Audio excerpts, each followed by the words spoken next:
Chapter 486. Tobagwe had brought a total of 200 death warriors with him, but unfortunately, the average cultivation of these death warriors wasn't high. Besides a few golden cores, most of them were at the foundation establishment stage. Therefore, in addition to these death warriors, Tobagwe had to sacrifice most of his followers in order to ensure the smooth progress of the plan. Although most of these followers were from the side branches of the Tuoba family, they were still considered to be from the same branch as Tobagwe. Some of them even called him grandfather. It was precisely because of this that when Tobagwe made this decision, his heart was actually dripping blood. This was the so-called success of a general was built on the bones of 10,000. In the face of absolute benefits, the only thing Tobagwe could do was silently make a promise in his heart. He promised that he would treat the family of these followers well in the future. This was an unavoidable sacrifice for the sake of a great cause.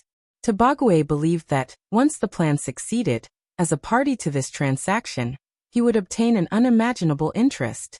In fact, as long as he could smoothly become an Empyrean, then with the support of Yuhuan Tianzuan, Tobagwe could even choose to establish his own family and become a rising power comparable to the Tuoba family. In order to lure Tobagwe into the trap, Yuhuan Tianzuan had even directly made a heart demon oath in front of him.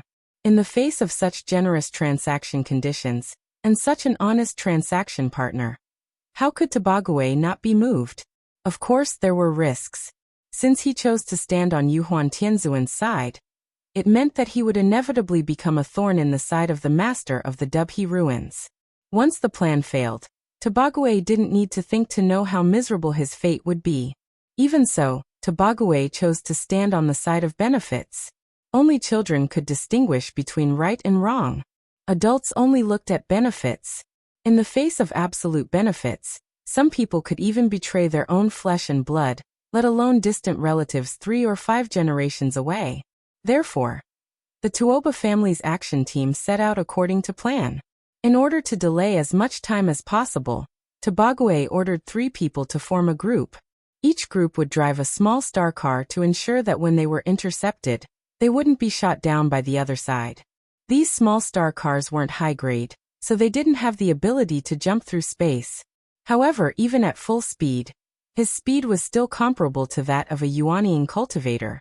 Thus, not long after these over 100 teams set out, Tobagwe received a reply from each team. The various groups were already in position. They were only waiting for Tobagwe's order. Then, these warriors from Supreme Palace enclosure would immediately enter the atmosphere, setting off a storm of blood and dismembered limbs. Tobagwe turned to look at the moon not too far away. After quickly communicating with Yuhuan Tianzuan through divine sense, he gritted his teeth and transmitted his voice to the other teams in a voice that was close to a roar. Kill! Kill! Kill! Kill! As the battle cries rang out one after another, the Xingcha ships rushed towards the land below at the fastest speed, as if they were racing a dragon boat.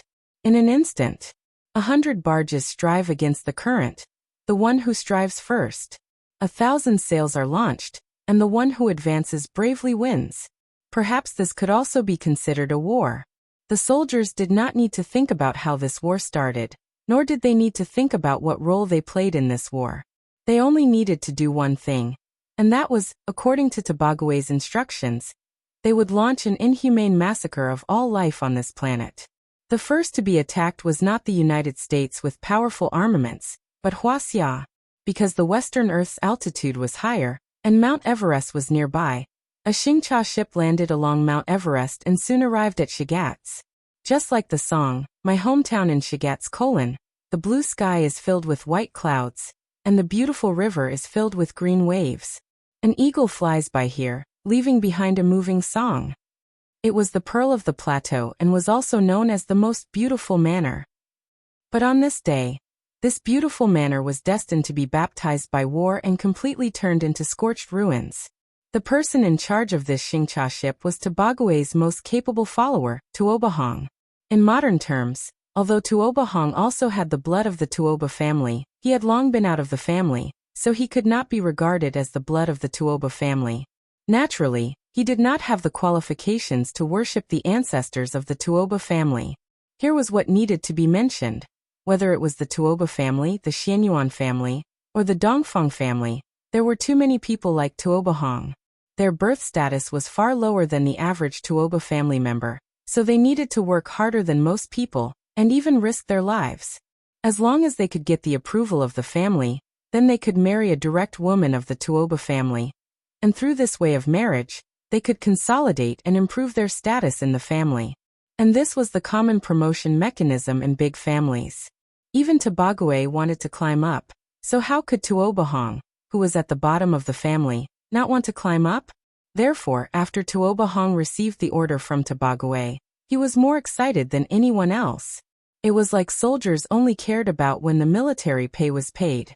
In Tuoba Hong's eyes, this was not a war at all, but a great thing for him to get credit for. Since Tobagwe had clearly stated that he wanted to kill everyone on this planet, then he would kill. The more he killed, the better. Tuoba Hong came to the sky above Shigatse, and after glancing at the city below, he could not help but show a satisfied smile. This is it, let's start. His tone was calm, but the expression on his face was particularly excited. After seeing his two companions nodding in response, Tuoba Hong could no longer hold back the excitement in his heart, and directly stood on the bow of the ship and made a gesture. 5 elements spell, Raging Inferno. This spell was temporarily taught to everyone by Tobagwe. After all, compared to the 4 elements of metal, wood, water, and earth, the fire element spell was obviously stronger in terms of destructive power. And with Tuoba Hong's brazen move, a flame comparable to the scorching sun appeared over the city out of thin air. The area of the flame was as big as a basketball court. Before it fell to the ground, a heat wave swept over the city. Fire! Fire! Put out the fire! The flame hit an apartment building, and the fire instantly engulfed the entire building. The sudden fire seemed to have alarmed the entire city. People rushed to the streets and looked up blankly in the direction of the rising smoke. But just when everyone looked up to watch the fun, one after another, huge flames like flints thrown by ancient catapults, crazily smashed into the center of the city in front of everyone. Why did flames suddenly fall from the sky? Was this a natural disaster? Or was it the wrath of God? No one knew the reason, just as no one could see Tuoba Hong in the sky. The devout believers immediately knelt on the ground, wailing and begging Buddha for forgiveness. But they didn't even have time to complete the ritual, and their bodies had been completely engulfed by the fire. Cool. So cool. Let's go to the next place. Tuoba Hong laughed and glanced at the city below, then directly called his companions and left. No way, this planet was too big. They had few people, so naturally it was impossible to really kill them all. So after a fire hurriedly burned Shigatse, Tuoba Hong immediately turned the bow and sailed all the way to India according to the previously established route. And this was the action plan drawn up by Tobagwe in order to contain Qinshi. Wherever Xingcha passed, it would become a purgatory of fire in the world. Chapter 487. One after another, Xingcha landed all over the world. While Tuoba Hong was burning Shigatse, the rest of the teams also launched an attack on the cities below. From the northern hemisphere to the southern hemisphere, from Asia to Africa, from Huaxia to the United States, from Shigatse to Kathmandu. Any city with a large population was bound to become the priority target of Tuoba Hong and his team. Everything was as Yuhuan Tianzuan said. The indigenous people on this planet were too weak. If it weren't for Qinshi, who came out of nowhere, the earth would have long become Tiandu's new home. In order to successfully persuade Tobagwe, Yuhuan Tianzuan provided the shadow stone they had left when they fought with Qinshi in the outside world. The shadow stone recorded the entire process of the fight between the two sides in detail. And this was obviously what really moved Tobagwe. Qinshi fought with Tiandu twice. The first time ended with the mysterious woman's rescue, and the second time ended with Yuhuan Tianzuan opening the Sun-Moon Star Array. With Yuhuan Tianzuan's character, how could he honestly give both shadow stones to Tobagwe? Compared with Tiandu, Qinshi's biggest disadvantage was not strength, but influence. Although Qinshi's personal strength was strong, he was only one person after all, not a large organization with many eyes and ears and followers. He came alone. He also went alone. Even if he could block millions of lions with one sword, it was still difficult to resist the treachery behind his back. Everything was going according to plan. Therefore, at the same time that Tao Bahong and his team launched the attack, Yuhuan Tianzuan on the moon also began their operation to break the array. With the 7 Sky Lords as the leader, the Divine Generals and Star Lords as the assistants. With all their strength, they broke through this array. When the surging true essence collided with the array, Qinshi finally noticed the strangeness. At this moment, he was accompanying the little guy in the yard to find the sense of qi, and teaching the little guy how to draw qi into the body and refine the essence into qi. The sudden change suddenly made Qinshi slightly absent-minded. However, Qinshi didn't even have time to figure out the reason carefully. The little guy's slightly puzzled voice suddenly sounded in his ear. "Dad, look there. What is that? Is the sun falling?" Hearing this, Qinshi quickly raised his head and looked in the direction the little guy was pointing, but he saw that in the sky thousands of meters high, a huge flame appeared out of thin air. Looking from a distance, the flame was like the sun, smashing towards Shangjing City at an extremely fast speed. Seeing this, Qin couldn't help but be startled. But soon after, a burst of uncontrollable anger suddenly rose in his heart. You're courting death." Since the seal had been touched, it meant that Yuhuan Tianzuan was forcefully breaking through the formation, so Qinshi obviously did not take the sudden appearance of the fire in front of him to heart. With a ruthless howl, a longsword formed from true essence appeared out of thin air above the courtyard. Then, like a meteor, the longsword instantly cut through the sky and shot straight towards the ball of flames. Bam! With a muffled sound, the ball of flames completely turned into a cloud of white smoke and dissipated. Fortunately, it was afternoon and the sun was shining brightly in the sky, so not many people noticed the abnormality just now. "Nian, wait for me here obediently. Daddy will be right back." Just as Yuhuan Tianzuan had guessed, Qinshi's first reaction was to rush to the moon to settle the score with him. However, as he soared into the sky and spread out his divine sense, Qinshi suddenly discovered there were signs of true essence fluctuations in the air.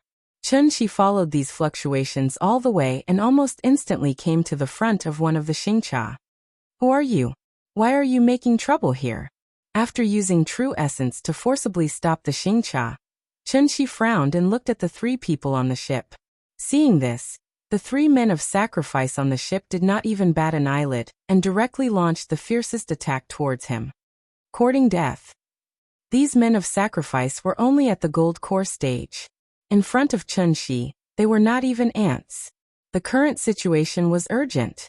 Yuhuan Tianzuan was still breaking the formation, so Qinshi did not have time to play the game of torture with them. So he directly used a secret method on the 3 people on the ship. Soul snatching. Later, Qinshi finally understood everything.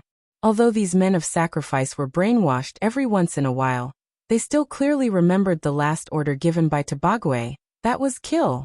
Wherever they go, kill without mercy. Since Qinshi knew the cause and effect, there were only 2 choices in front of him. Either he immediately rushed to the moon and beheaded Tiandu on the spot, or he immediately rushed to all parts of the world to stop the killing of the Tuoba family's men of sacrifice. If he chose the former, then with the lethality of immortal cultivators to ordinary people, it was estimated that before Qinshi succeeded in defeating the 7 Sky Lords, human beings would be declared extinct first. What a vicious plan! What a vicious heart! Yuhuan Tianzuan was determined that he would not leave the earth alone. This was the angriest day in Qinshi's life. On one hand, it was because Yuhuan Tianzuan's behavior really touched his bottom line. On the other hand, it was completely because he was annoyed with his own inaction. Knowing that the 9-star alignment meant the opening of the seal, he did not make any defensive preparations in advance. The reason was very simple. Because Qinshi had always prided himself as an ordinary person, so from the moment of his return he only wanted to be like an ordinary person, to have an ordinary and happy family, to live an ordinary and happy life. Qinshi had truly achieved a small recluse in the wild, and a large recluse in the city. But it was precisely because of this. He was found an opportunity by Yuhuan Tianzuan, and successfully exploited such a big loophole. Thinking of this, Chunxi couldn't wait to rush to the moon immediately and tear Yuhuan Tianzuan into pieces with his own hands. But the current situation forced him to stay on Earth. After all, if he delayed here for a second, another city might become a sea of fire. In the face of those ruthless immortal cultivators, what could the poor human beings do to resist? In desperation, Chunxi had to look up in the direction of the moon, and fiercely gritted his teeth and directly made his heart demon oath. Yuhuan Tianzuan, Yuhuan Tianzuan. What a good Yuhuan Tianzuan. Don't you like to make a heart demon oath? Then I, Chunxi, will also make a heart demon oath today. If I don't kill you in this life, I swear that I am not human. His mouth contained the heavenly law, and his words were law. If there was any disobedience, there would be no hope for the heavenly law in this life. Chapter 488. It was broad daylight, and the universe was clear and bright. After Chunxi made the heart demon oath, the clothes on his body suddenly puffed up. Subsequently, a surge of incomparably surging true essence, like a huge tide, suddenly spread out with Chunxi's body as the center. They saw, he stood alone above the 9 heavens. His sleeves fluttered in the wind, making flapping sounds. When the divine sword Dharma idol condensed and took shape, Chunxi grabbed the sword hilt and took 7 steps in the air. After 7 steps, he suddenly pointed the long sword in his hand to the sky. At the same time he shouted with a fierce expression, "Rise!" In an instant, tens of thousands of divine sword Dharma idols connected and formed beside him. When he raised his sword, tens of thousands of swords suddenly arrived. I'd like to see. Who on earth dares to behave atrociously in my territory? Before his voice fell, Chunxi's entire person had completely turned into a stream of light, directly disappearing in midair. The densely packed divine sword Dharma idols followed closely behind Chunxi. From afar, the long swords in the sky were like giant dragons dancing in the air. They bared their fangs and brandished their claws as they pounced on any enemy they encountered along the way. Following the signs of vital essence fluctuations, Chunxi killed all the way from North China to South China, and then from East China to West China. At that moment, he was the last guardian of this divine land. Under the absolute suppression of the realm, the men of sacrifice of the Tuoba family could not even see Chunxi's appearance clearly. One after another, the long swords directly pierced through their bodies. At the same time, they destroyed the Xingcha that they relied on to survive. Chunxi's speed was already fast enough, but there were still many cities that had completely turned into a sea of fire. Time was tight, and Chunxi did not even have time to participate in the rescue operation of each city. Therefore, he could only hurriedly cause a storm over these cities. Then he turned around and ran to the next target. Although the men of sacrifice of the Tuoba family were weak, they relied on their numbers and were scattered in every corner of the world. They acted almost at the same time. Therefore, by the time Chunxi had completely wiped out the men of sacrifice in Huaxia, nearly 2 minutes had passed. This was simply a time race. Now it was time to see who could reach the finish line first. At this time, far away near the moon, Tobague was also aware of the situation on Earth. Tobague had a magic tool in his hands. Through this magic tool, he could immediately know the situation of each follower. It had to be known that Tobague had sent out a total of 435 followers for this trip. After sending all these people out, there were only 15 people left, including Tuoba Xiao. Tobague had truly gone all out this time. But he never would have thought. From the moment these people set off to the moment they fell, the time it took to brew a cup of tea had not even passed. In such a short period of time, nearly 100 of his followers had perished. At this rate, it was estimated that the owner of the ruins, whom he had never met before, would kill his way to the moon in less than 30 minutes. Thus, when Tobague learned of this, the excitement on his face immediately turned into endless anxiety. It was too fast. These people had died too fast.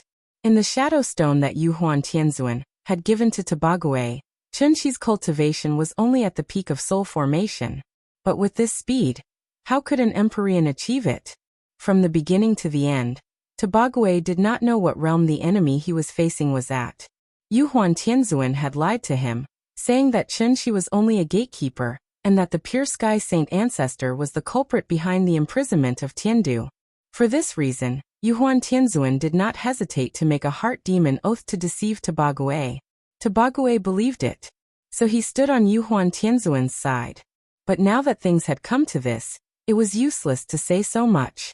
He could only blame himself for being greedy. He did not go to Earth to investigate in advance and listen to Yuhuan Tianzuan's side of the story. So even if Tobague regretted at this moment that he should not have believed Yuhuan Tianzuan's bewitchment, he had no choice but to release the arrow. Hurry! Hurry! He's going to kill us. Tobague stood at the bow of the ship and shouted crazily. While he was extremely anxious, how could Heavenly Venerable Yuhuan not be extremely nervous as well? Both sides were competing for time. Tobague had done everything he could. If he could not break through the array now, when Chunshi was free, how would Tiandu deal with his anger? So Yuhuan Tianzuan's heart was not as relaxed as Tobague's. Under his command, after the Tiandu people failed to break through the array for the third time, Yuhuan Tianzuan finally could not help but look up to the sky and roar. Then he threw out the jade disc glass cup in his hand. The jade disc glass cup was a top treasure left behind by the pure sky saint ancestor. After Yuhuan Tianzuan ascended to the position of Empyrean, he used his own blood essence to refine this magic treasure. So this magic treasure had long been related to his life. In the past, Yuhuan Tianzuan would never have been willing to detonate this rare treasure. But at this time, he had no other choice. Therefore, after throwing out the jade disc glass cup in his hand, Yuhuan Tianzuan directly formed a seal. Bang! The moment the jade disc glass cup hit the array, the entire moon seemed to tremble. This supreme magic treasure that had been passed down for tens of thousands of years finally completed its final mission at this moment. From now on, the name of the three lanterns of heaven, earth, and man would only exist in legends. Under Yuhuan Tianzuan's unscrupulous attack, the array suddenly collapsed, turning into a burst of smoke and dissipating. Heavenly Venerable Yuhuan forcefully endured the impact to his divine soul from detonating his natal magic treasure. He turned around to look at the divine generals and star venerables behind him before abruptly swinging his sleeves and ordering everyone, "Let's go!" Then, with Yuhuan Tianzuan as the leader, the remnants of Tiandu rushed to the giant ship that carried their future. At the same time, Chunshi, who was on Earth, also sensed everything. The moment the array was destroyed, he instinctively wanted to chase after them and stop them. But the raging fire in the city below made him stop in his tracks. Although he was confident that he could stop Heavenly Venerable Yuhuan's group, it was possible that those damned bastards would burn down another populous city. How to make a choice had really become a big problem. Chunshi was really hesitant. But at this moment, a voice that was not inferior to the sound of nature suddenly rang in his ears. "Mr. Chun, I'm here to help you." Hearing this, Chunshi quickly looked back. He saw that Jiang Yan was hurrying in his direction with 300 divine generals from Daiyu Island. The strength of Daiyu Island was not bad. Not only were they all golden core cultivators, but there were also many Yuanying among them. Therefore, as soon as Jiang Yan and his people appeared, Chunshi could not help but smile. "Good that you're here. I owe you today, and I'll repay you in the future." Hearing Chunshi's words, this cunning old man could not help but laugh. "Sir, you don't have to do this. The divine land gave birth to us. Now that our homeland is in danger, how can we stand by and do nothing?" At this point, Jiang Yan suddenly changed the topic and asked in a probing tone, "Sir, you seem to have something urgent to deal with. Why don't you leave this to us first? Those bastards are just divine generals. Why do you need to do it yourself?" "Okay. Then I'll leave this to you. I'll be right back." Before her voice fell, Chunshi's entire person had already completely turned into a stream of light, instantly disappearing before Jiang Yan's eyes. Seeing this, Jiang Yan could not help but smile faintly. He looked at the sky thoughtfully, then waved his sleeves gently and calmly ordered the people behind him, "Go, hurry up." "Yes." Chapter 489.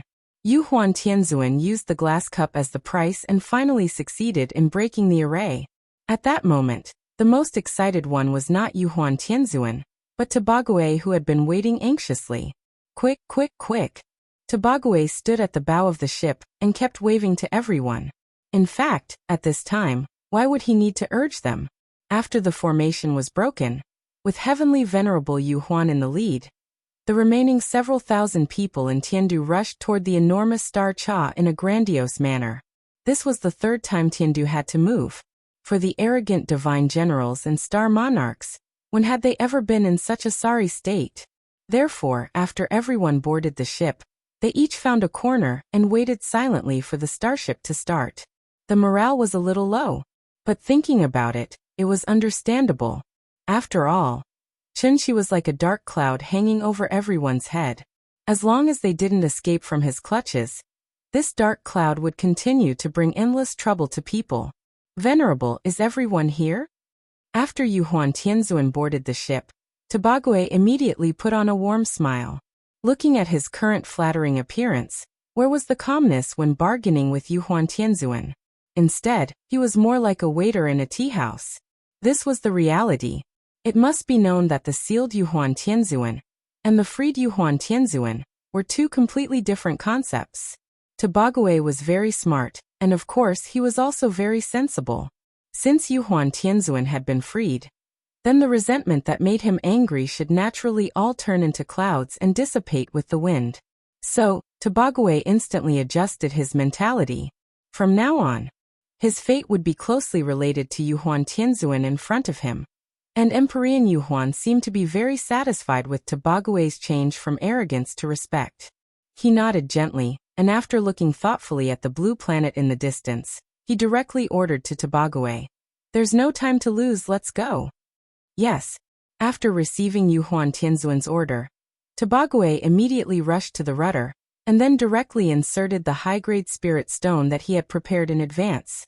With the continuous influx of spirit energy, the huge starship suddenly trembled slightly.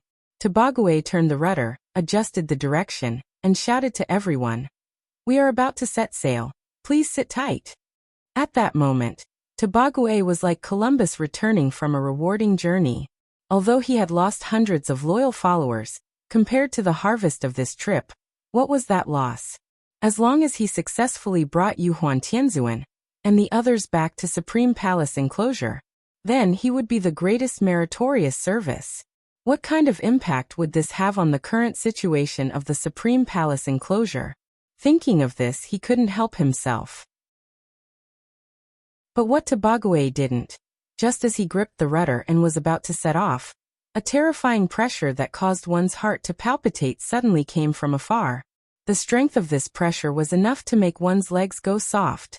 What's more, there was obviously a monstrous killing intent. What's going on? Tobagwe was startled by this killing intent that seemed to have materialized into reality. After reacting, he wanted to control the starship enclosure to directly perform a space jump.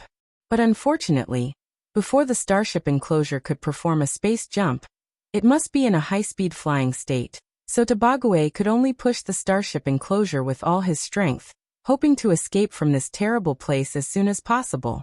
The starship enclosure needed to be accelerated before it could perform a space jump, but Chunshi, who had already mastered the true meaning of the word void, didn't need to.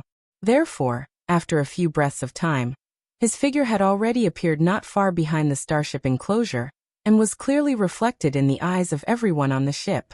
In everyone's sight, Chunshi arrived suddenly on 10,000 swords, like a soaring dragon roaming in the void, like the Milky Way hanging upside down on 3 stone beams.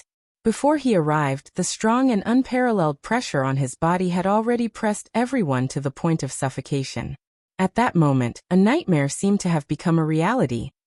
"Everyone, listen to my order, array!" Unlike Tobagwe, who was at a loss, Yu Huan Tianzuan was obviously mentally prepared to be caught up by Chunshi in advance. Therefore, as soon as Chunshi appeared, everyone on the ship launched an attack at him at the same time. In an instant, a dense amount of true Yuan Qi shot out like laser cannons, bringing along a dazzling stream of light as it smashed towards Chunshi. Whether it was a Star Lord or a Divine General, everyone couldn't wait to use all their skills in an instant, only hoping that everyone could work together to strangle this terrible enemy here. In the face of so many people attacking at the same time, even Chunshi didn't dare to face them head-on. Therefore his figure flashed, and suddenly disappeared from everyone's sight. Where is he? Where did he go? The killing move that everyone on the ship had been preparing for a long time missed just like that. No one knew where Chun-Shi had gone, so they subconsciously turned their heads to look for her. Seeing this, Yuhuan Tianzuan immediately raised his arms and shouted, "Don't panic! Be careful! Don't let down your guard! Although this person's cultivation is high, we have many people in Tiandu. He definitely won't dare to fight us head-on, so he can only hide in the dark and wait for an opportunity to sneak attack, trying to defeat us one by one. Everyone, don't be distracted, don't fall into his tricks." After Yuhuan Tianzuan said this, everyone calmed down, so they released their divine sense, hoping to find Chun-Shi's trace in the first place. At this time, Yuhuan Tianzuan suddenly turned around and asked Tobague anxiously, "How long will it take?" 3 breaths. Only 3 breaths. Note: 1 breath is about 2 to 3 seconds. Tobague gave a very positive reply. Xingcha had been accelerating. As long as she successfully accelerated to the state of space jump, then even if Chun-Shi was a supreme, he wouldn't be able to attack them in this state. In fact, from the moment he saw Tobague, Yuhuan Tianzuan had already made various plans in his heart. According to Tobague's description, there should be many supreme-level existences in Supreme Palace enclosure. Therefore, if Chun-Shi was really determined to pursue and beat them up today, Heavenly Venerable Yuhuan would at most drag the battlefield to Supreme Palace enclosure. He didn't believe that no one could stop Chun-Shi. Heavenly Venerate Yuhuan had calculated everything, but the only thing he hadn't expected was, in order to kill him, Chun-Shi didn't even hesitate to make a heart demon oath. Therefore, the moment he talked to Tobague, Chun-Shi's figure appeared from the void. This was the anger from Huaxia's bloodline.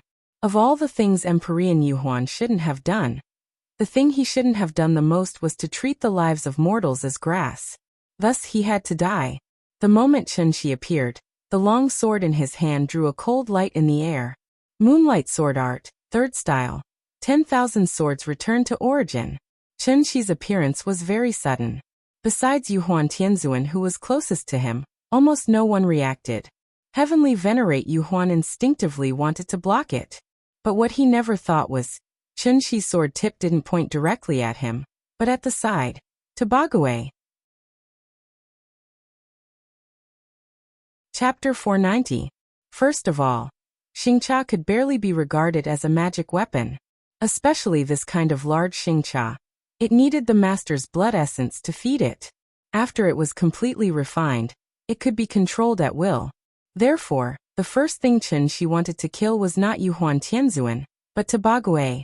In addition, there was also an analogy here.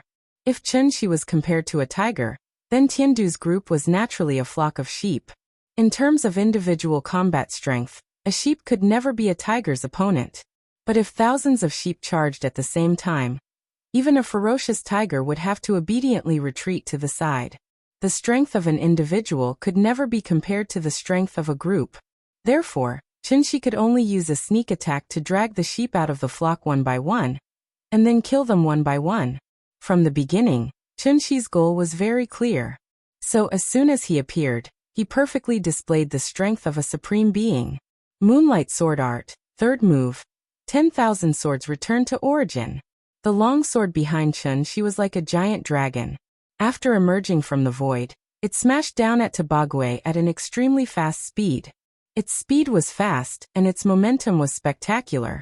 It was like a waterfall that swallowed mountains and rivers. In an instant, it brought a huge suffocating pressure to everyone present. Tobague was in the center of the vortex. His feeling was naturally more profound than others. And it was precisely because of this. As soon as Chun-Shi appeared, Tobague keenly felt that he was locked on by Chun-Shi's aura. So, he immediately raised all the vital essence in his body, and forcibly propped up a protective aura shield. At the same time, he did not forget to urgently send a voice transmission to Yuhuan Tianzuan. "Venerable, save me." At this moment, Tobague really regretted it. Chun-Shi did not care about Emperor Yuhuan, and instead made a special trip to find trouble with him, a small fry. Wasn't it obvious that he wanted to kill him? Then seize control of the Xingcha. and finally slowly kill everyone on the ship. And at this time, if Tobagwe still didn't know Chunxi's true strength, then he really would be too stupid. Supreme Martial Artist. This was a living supreme being. He was in big trouble today. In just a flash, tens of thousands of swords smashed into Tobagwe's protective astral shield. He didn't even have time to react before he spat out a large mouthful of blood from the shockwave of the true chi. Poof! His protective shield shattered with the sound. Tobagwe's eyes flashed with despair. A mirthless smile suddenly appeared on his face. Just what did he, Tobagwe, deserve to die under the sovereign's sword today? Thinking about it carefully, this seemed to be a kind of honor. Humans would always have some different feelings before they died. Tobagwe had already mentally prepared himself. But at this critical juncture, a figure suddenly appeared in front of him and risked his life to block this fatal blow for him. Of course, this person couldn't be Tuobashioer. Moreover, Tuobashioer didn't have such ability. Therefore, when this person risked his life to block this blow for Tobagwe, even Chunxi couldn't help but show a trace of surprise. At that moment, time seemed to stand still. The focus of the audience was on this figure. This person, wasn't it Yuhuan Tianzuan? No one could smoothly block the full blow of a supreme martial artist. Yuhuan Tianzuan was no exception. Therefore, the moment the tens of thousands of swords arrived, the energy around Yuhuan Tianzuan's body suddenly stagnated. The protective shield also cracked and collapsed. In front of an insightful Void Realm expert, a Divine Transformation Realm expert had no ability to resist. But even so, Yuhuan Tianzuan had no intention of retreating. He looked up to the sky and roared. The defensive magic weapon on his body suddenly bloomed with a burst of brilliant light. Even if a supreme martial artist is above, I will not retreat half a step. In an instant, the body of the 10 celestial sovereigns, who had been in a high position for a long time, burst out with a tenacious fighting spirit that didn't fear death. Bang! Bang! Bang! 10,000 swords returned to origin was very different from other moves. This move's sword chi was vigorous and long. After the move was released, it was like a huge wave. Wave after wave bombarded the enemy's body continuously until the attack was completely eliminated. Under such a violent collision, the people on the ship naturally reacted at this moment. Then they spontaneously attacked Chunxi. Seeing that things were not going well, Chunxi could only hurriedly withdraw his true essence and then escape into the void again. This was the method of an insightful emptiness. His movements were erratic and formless, making it impossible for others to detect his presence. When Chunxi disappeared like this, the people no longer attacked randomly. Instead, they rushed forward like a swarm of bees and hurriedly protected Yuhuan Tianzuan in the center. Seeing that Yuhuan Tianzuan's situation was not very good, Celestial Sovereign Xuanjin immediately stepped forward to support him. Then he asked with concern, "Yuhuan, are you okay?" "I'm fine." Yuhuan Tianzuan clearly suffered a heavy blow from Chunxi, but at this moment, it was as if nothing had happened. Other than his pale face, Celestial Sovereign Xuanjin could not see any injuries on his body. Celestial Sovereign Xuanjin seemed to want to ask something. However, Yuhuan Tianzuan directly waved his hand and quickly ordered the people. "Formation. The crisis is not over yet. Don't be distracted." As expected, before Yuhuan Tianzuan's voice died away, Chunxi's figure once again appeared in front of everyone's eyes. He had missed the best opportunity when he missed his attack just now. At present, most of the remaining Heaven Capital troops were concentrated near the rudder. Even Chunxi did not have the confidence to break their formation in an instant. Therefore, he could only move to the stern of the ship and concentrate all his true essence on his hand. This time, he did not use a sword. Instead, he chose a saber that he did not use often. The sword was nimble and the saber was strong and fierce. Great clumsiness turned into simplicity. One saber was enough. The third move of the Flaming Sun Saber technique. One saber cleaving the sky. They saw, the moment Chunxi appeared, he was already holding the saber with both hands. The tip of the saber was pointed at the sky. Such a powerful move. Even if it had not been used yet, its power could not be concealed. When Heavenly Venerable Yu Huan sensed the commotion, his expression immediately changed. He shouted fiercely at the crowd, "Quick! Stop him!" Hearing this, everyone turned around, wanting to launch a joint attack on Chunxi again. But could their speed be faster than Chunxi? So the moment everyone turned around, Chunxi drew his saber. At that moment, he was like a god descending, proudly standing above all living beings. Man and saber became one. The saber aura suddenly came into being, as if it was going to destroy everything in its path. It made it impossible for people to avoid it. This was the simplest, most direct, and also the most unfancy saber.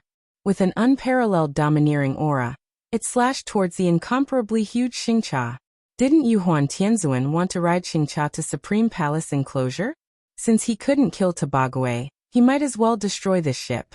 As long as Xingcha was destroyed, with the flying speed of Yuhuan Tianzuan and the others, when would they be able to fly to Supreme Palace enclosure? The journey to the stars is long and the sky is high. Don't worry, I will play with you slowly. Chapter 491. 3 breaths. It took less than 10 seconds.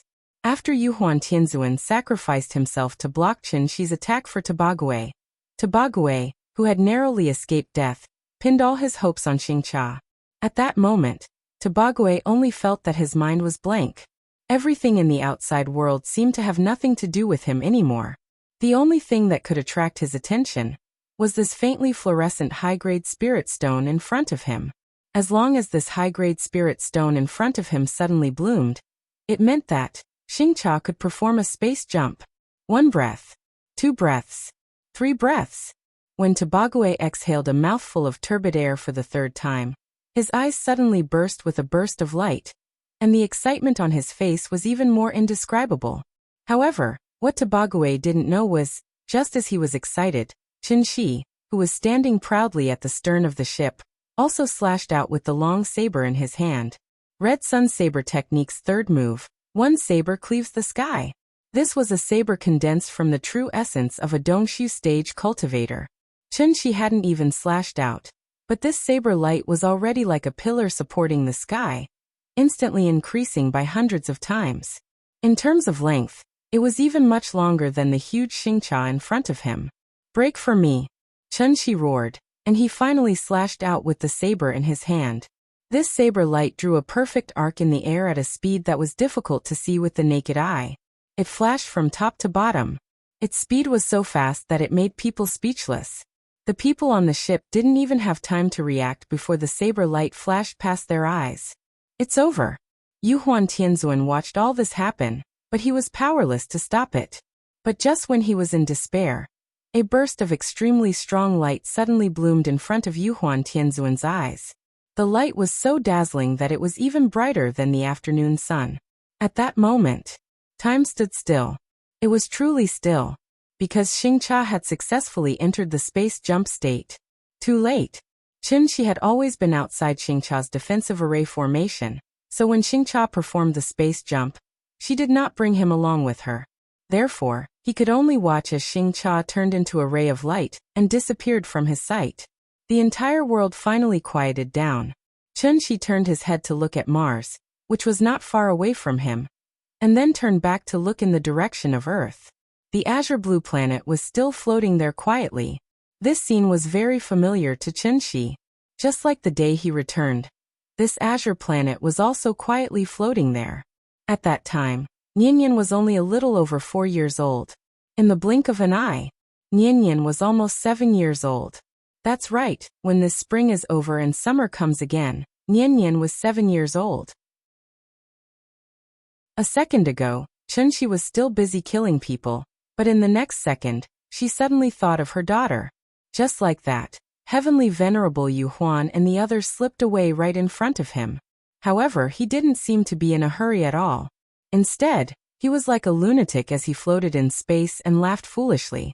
But the good thing was his gaffe did not last long. After raising his hand and making a flying kiss gesture toward Earth, Chunxi immediately put away the smile on his face.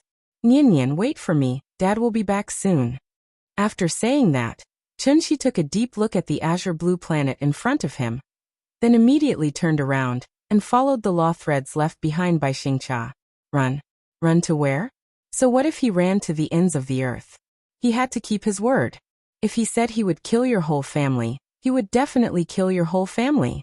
Otherwise, how could Chunxi continue to live? Unlike Chunghua and Yiji, the two brats who ran away from home, Tobague brought enough high-grade spirit stones on this trip. Therefore, after successfully getting rid of Chunxi, Tobague did not stop for a moment.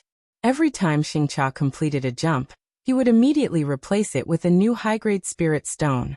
After Xingcha completed the 7th jump, Tobague finally breathed a sigh of relief. He turned around and announced to everyone, "Everyone, we are home." Tobague probably emphasized the word home. Naturally, there was no need to explain the meaning behind his words. "We're home." Hearing this, everyone on the ship could not help but look at each other. Just a second ago, they were still struggling under the shadow of Chunxi. How did they suddenly reach their destination in the next second? So fast. You don't have to doubt, please look. This is the Supreme Palace enclosure. After saying that, Tobague came to the guardrail, then smiled and pointed to a place not far ahead. A continental plate quietly floating in the universe. If the universe was compared to the sea and the earth was compared to a basketball, then this continent was a small sampan in the sea. This was the Supreme Palace enclosure, an existence that seriously violated the common sense of physics. However, its existence also indirectly proved that the ancient people's conjecture was correct. That is, the sky was round and the earth was round. The Supreme Palace enclosure did not have a sea. At the end of the land was the boundless void of the universe. In addition, although the Supreme Palace enclosure was not a planet, it still had a layer of complex cloud structure similar to the atmosphere. Therefore, looking from a distance from Xingcha, it was actually more like a landscape rockery of a rich family. However, the area of this rockery was much larger than the Earth. It was at least twice the size of the Earth.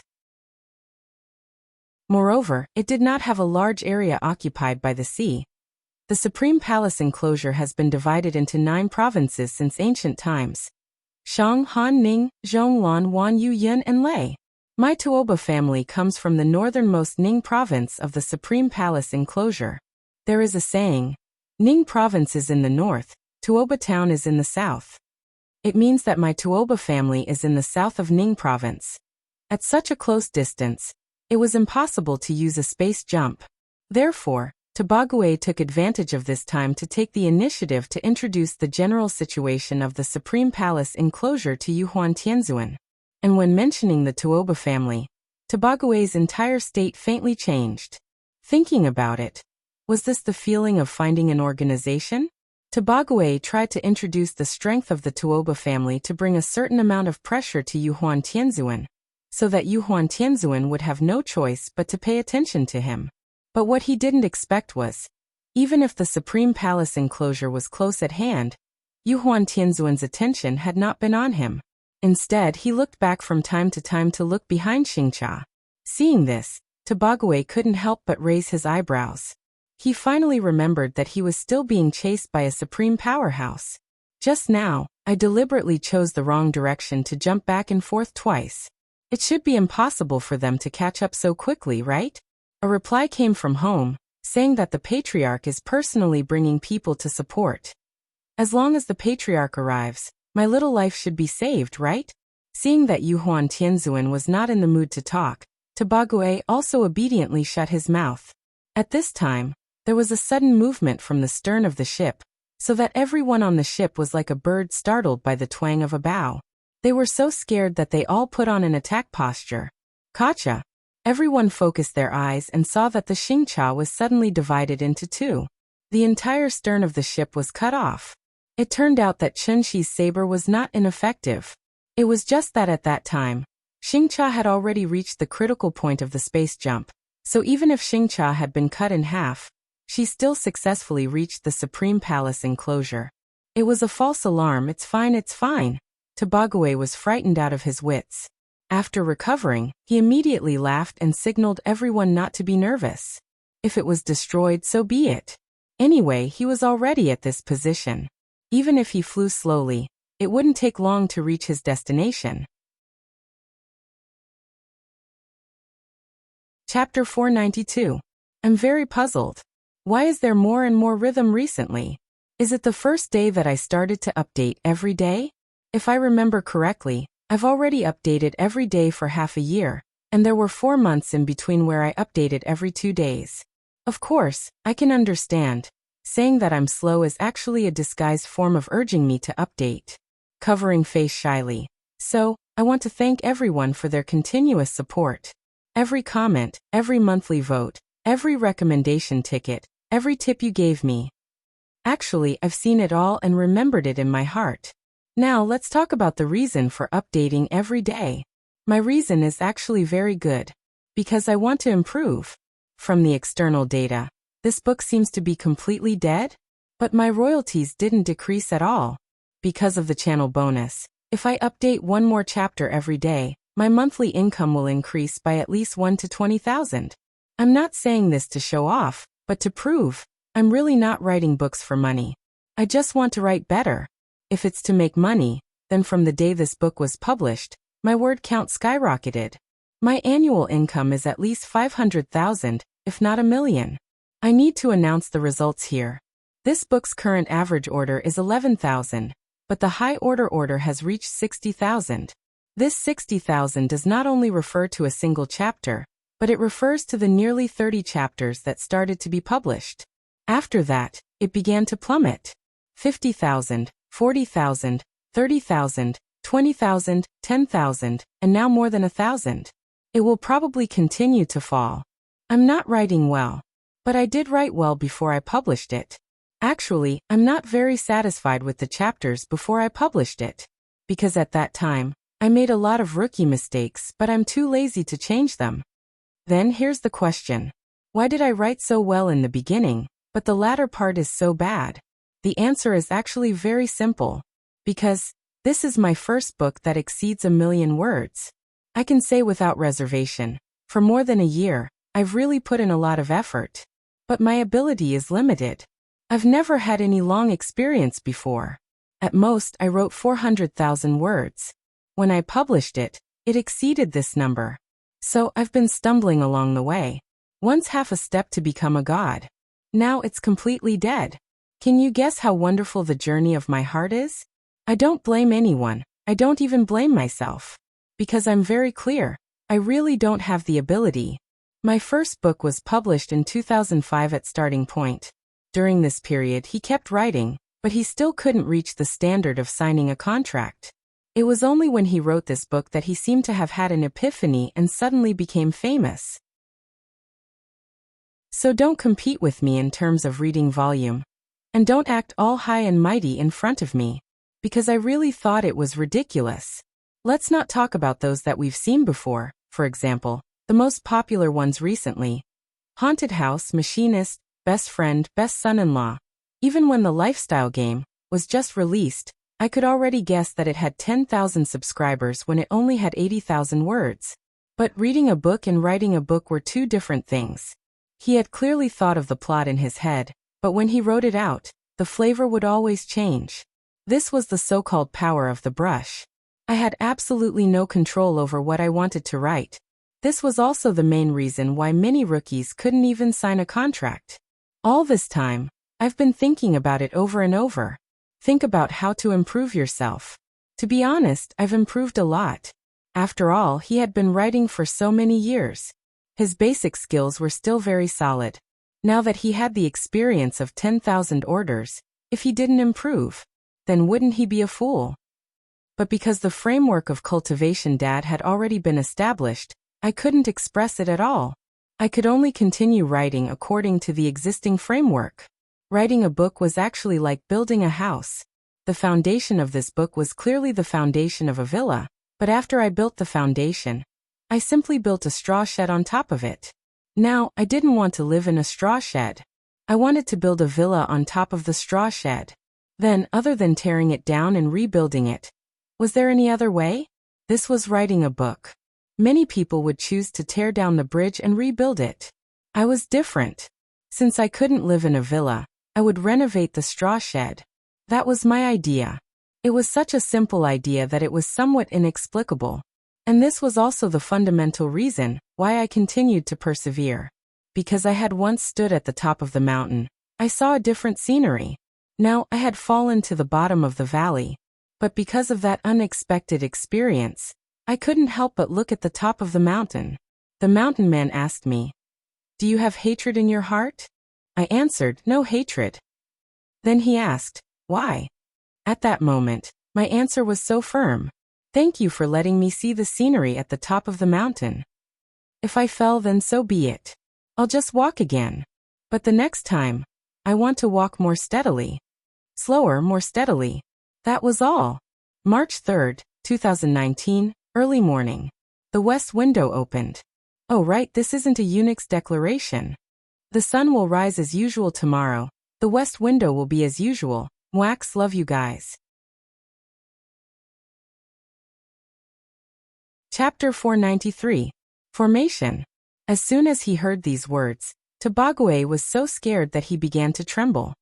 He looked in the direction that Heavenly Venerate Yuhuan was pointing at, and saw that a beam of light had appeared diagonally above Xingcha at some point in time. Furthermore, it was rapidly flying in their direction. From a distance, this light was like a meteor. After drawing a beautiful straight line in the sky, it directly smashed in front of everyone. Bang! Before the person arrived, the sword arrived.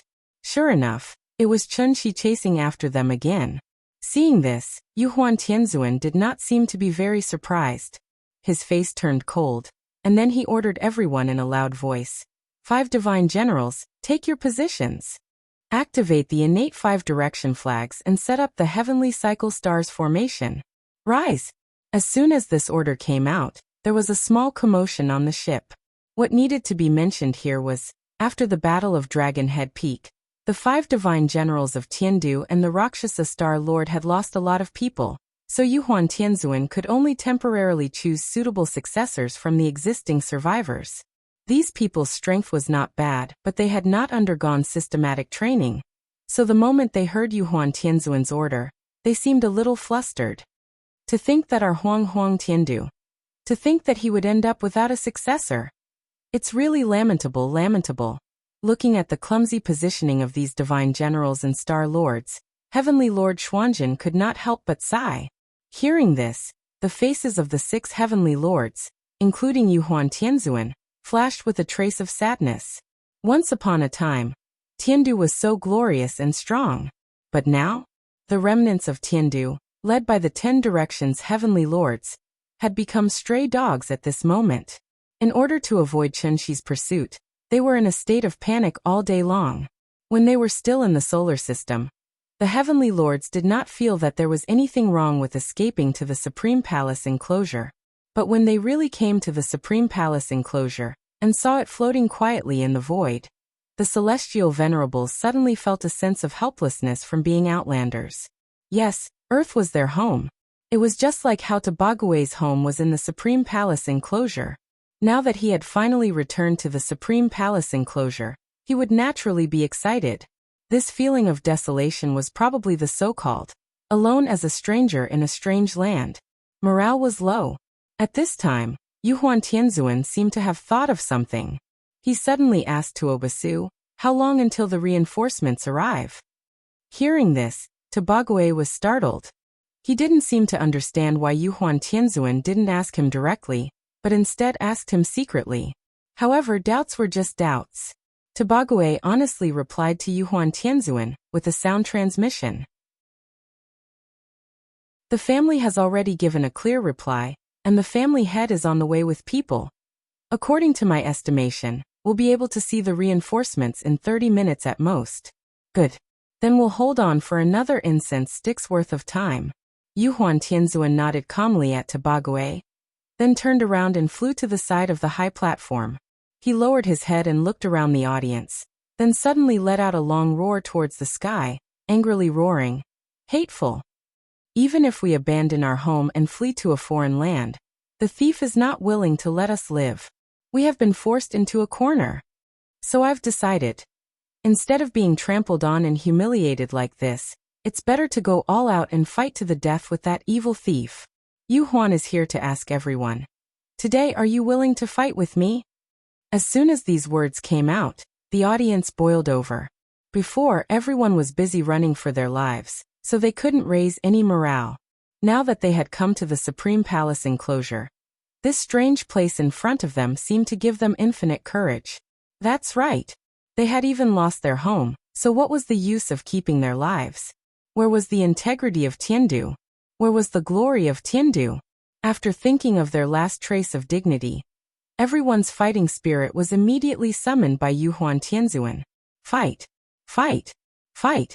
The moment the massive heavenly cycle star formation was set up, a silver-white shield suddenly appeared around Xingcha, protecting her within. In fact, this formation was not a killing formation, but more like an auxiliary formation. Its biggest function was to connect everyone in the formation together, so that their vital essences could be intertwined and converge to achieve the purpose of glory and glory.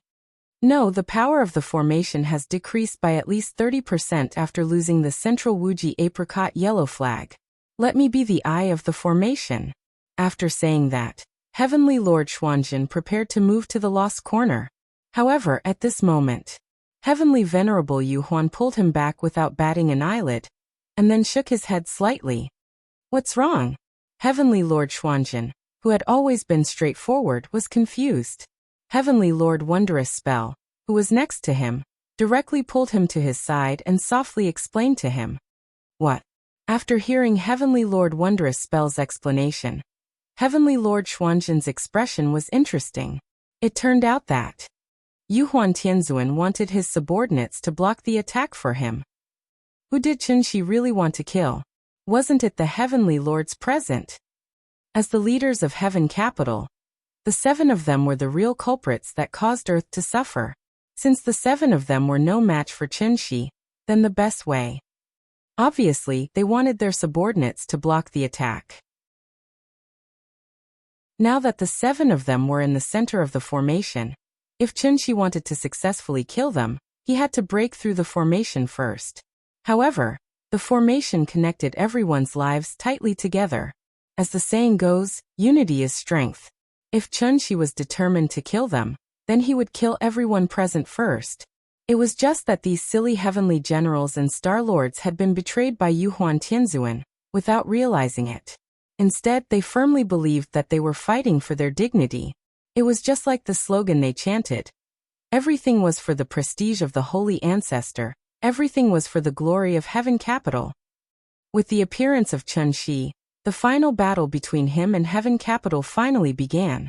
The remaining half of Xingcha was still flying in the universe. The fairy-like Supreme Palace enclosure was not far ahead. However, this last stretch of distance, it turned the Xingcha into a purgatory on Earth. Qinshi attacked fiercely again and again, but the formation dissolved them into nothingness time and time again. It was true that he was a supreme. However, in such a short period of time, even a supreme was somewhat helpless in the face of such a tenacious resistance from everyone. Qinshi was somewhat confused. What was wrong with these people? Why did they suddenly become so fearless of death? As soon as he showed himself, all sorts of magical treasures and spells would be thrown at him. He slashed at the formation's shield again and again. With every slash, the violent impact caused by the collision of true essence would be instantly dispersed to everyone. In the face of such frequent attacks, those with lower cultivation would be shaken to the point that their heart meridians would be broken, and their 7 orifices would bleed. Even so, every time someone could not withstand the strong impact brought about by Qinshi, they would immediately rush out of the formation and use their last breath to detonate their golden core, temporarily relieving some pressure on their companions behind them. The 7 celestial venerables stood on the high platform and watched everything in front of them. Although he could not bear it, Celestial Venerable Xuanjin finally listened to Celestial Venerable Wondrous Spell's dissuasion. He stood on the high platform with the other celestial venerables and constantly pretended to gesture. Those who could cultivate to this level were not fools. Even ants wanted to live, so how could the celestial venerables not want to live? After all, they were the core of Heaven Capital, and at the same time, they were the future spark of Heaven Capital. As long as they could force Qinshi to retreat and successfully enter the Supreme Palace enclosure, then Heaven Capital would usher in a new era. In the process of Xingcha flying to the Supreme Palace enclosure, the remnants of Heaven Capital fell one after another. Every time they self-destructed, it was like a festive firework, shining non-stop in this silent universe. After enduring for 3 breaths, another incense stick of time welcomed. Finally, after nearly half of the people on the ship were gone, a ray of light finally appeared in Yuhuan Tianzuan's eyes. Venerable One, look. That's the Tuoba family's flag. We're saved. Chapter 494. While the remnants of Tiandu were struggling to resist Chunxi's attack, Tobague's cry of "We are saved" was no less exciting than a stimulant. Hearing this, Emperor Yuhuan hurriedly turned his head and looked in the direction Tobague was pointing, only to see dozens of star carts flying over at an extremely fast speed.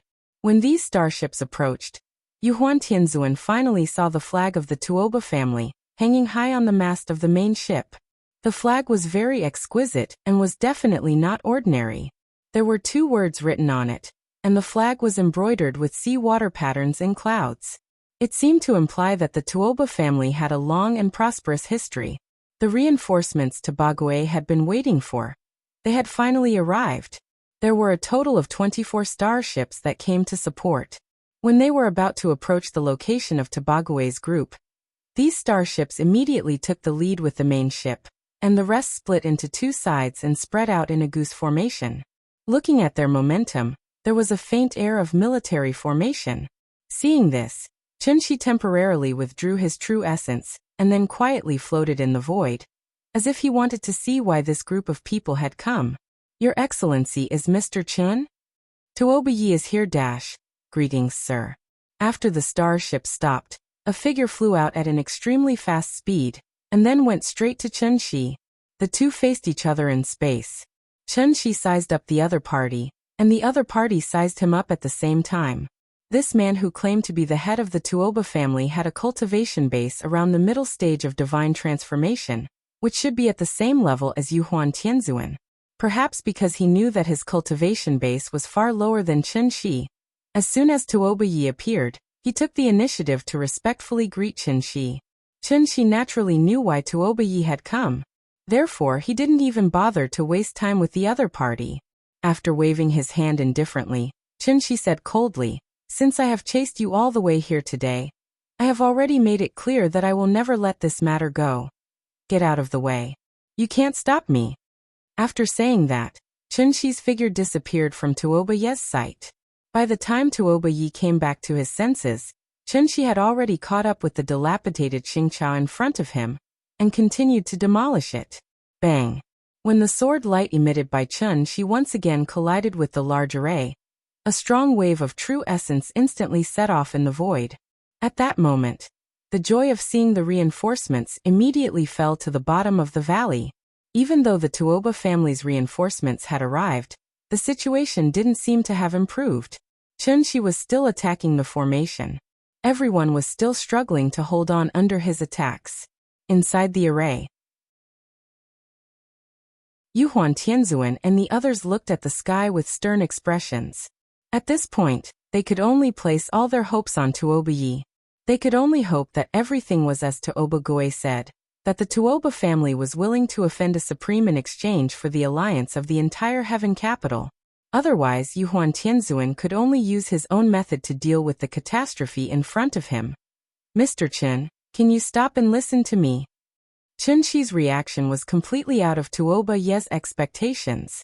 It was true that Chunxi was a supreme. However, Tuoba Yi was not bad either.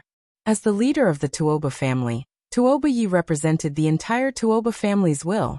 Seeing Chunxi's unreasonable and ruthless way of doing things, it seemed that he didn't put him in his eyes at all.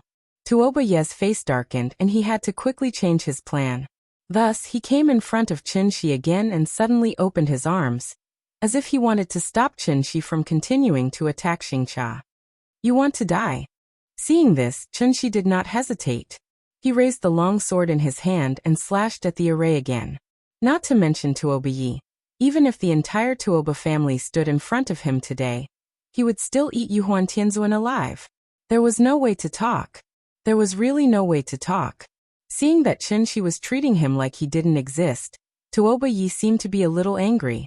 Thus, Tuoba Yi's eyes suddenly flashed with a trace of fierceness, and then he took out a fan-like thing from his arms. Swoosh! As soon as this magic treasure was taken out, Qin noticed a trace of unusual energy fluctuation from it. He originally left some leeway, intending to give Tuoba Yi a chance to stay out of this. But since Tuoba Yi was so unappreciative, then don't blame him for being merciless. Therefore, the moment Tuoba Yi took out the folding fan, the long sword in Qin's hand suddenly emitted a dazzling light, and then with an unparalleled power, it directly slashed at Tuoba Yi in front of him. Bang! There was no air in space, so naturally, sound couldn't be transmitted. With a flash of light, a strong shock wave with true essence as the medium suddenly spread out. Wherever the shock wave went, the meteorites immediately turned into dust and completely disappeared in this vast universe. The star Cha where the people of Tiandu were on was closest to the explosion, so the impact of this star Cha was naturally the strongest. Under such a huge impact, this star Cha was shaken and rolled quickly. After rolling for thousands of meters away, it was under the control of Tuoba Gue that the ship stabilized.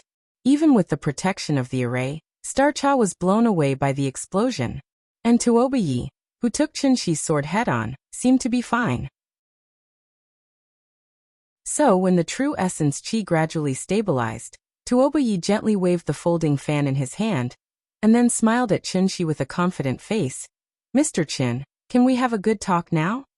Hearing this, Qin's eyes suddenly flashed with a glimmer of light. A mere mid-divine transformation realm cultivator could rely on this fan to block his full-strength attack, and he was not affected at all. This meant that the folding fan in front of him should be the life treasure of a supreme being. And this supreme being was not far away. Thinking of this, Qin immediately closed his eyes and began to carefully observe everything around him. Supreme being. Cave void.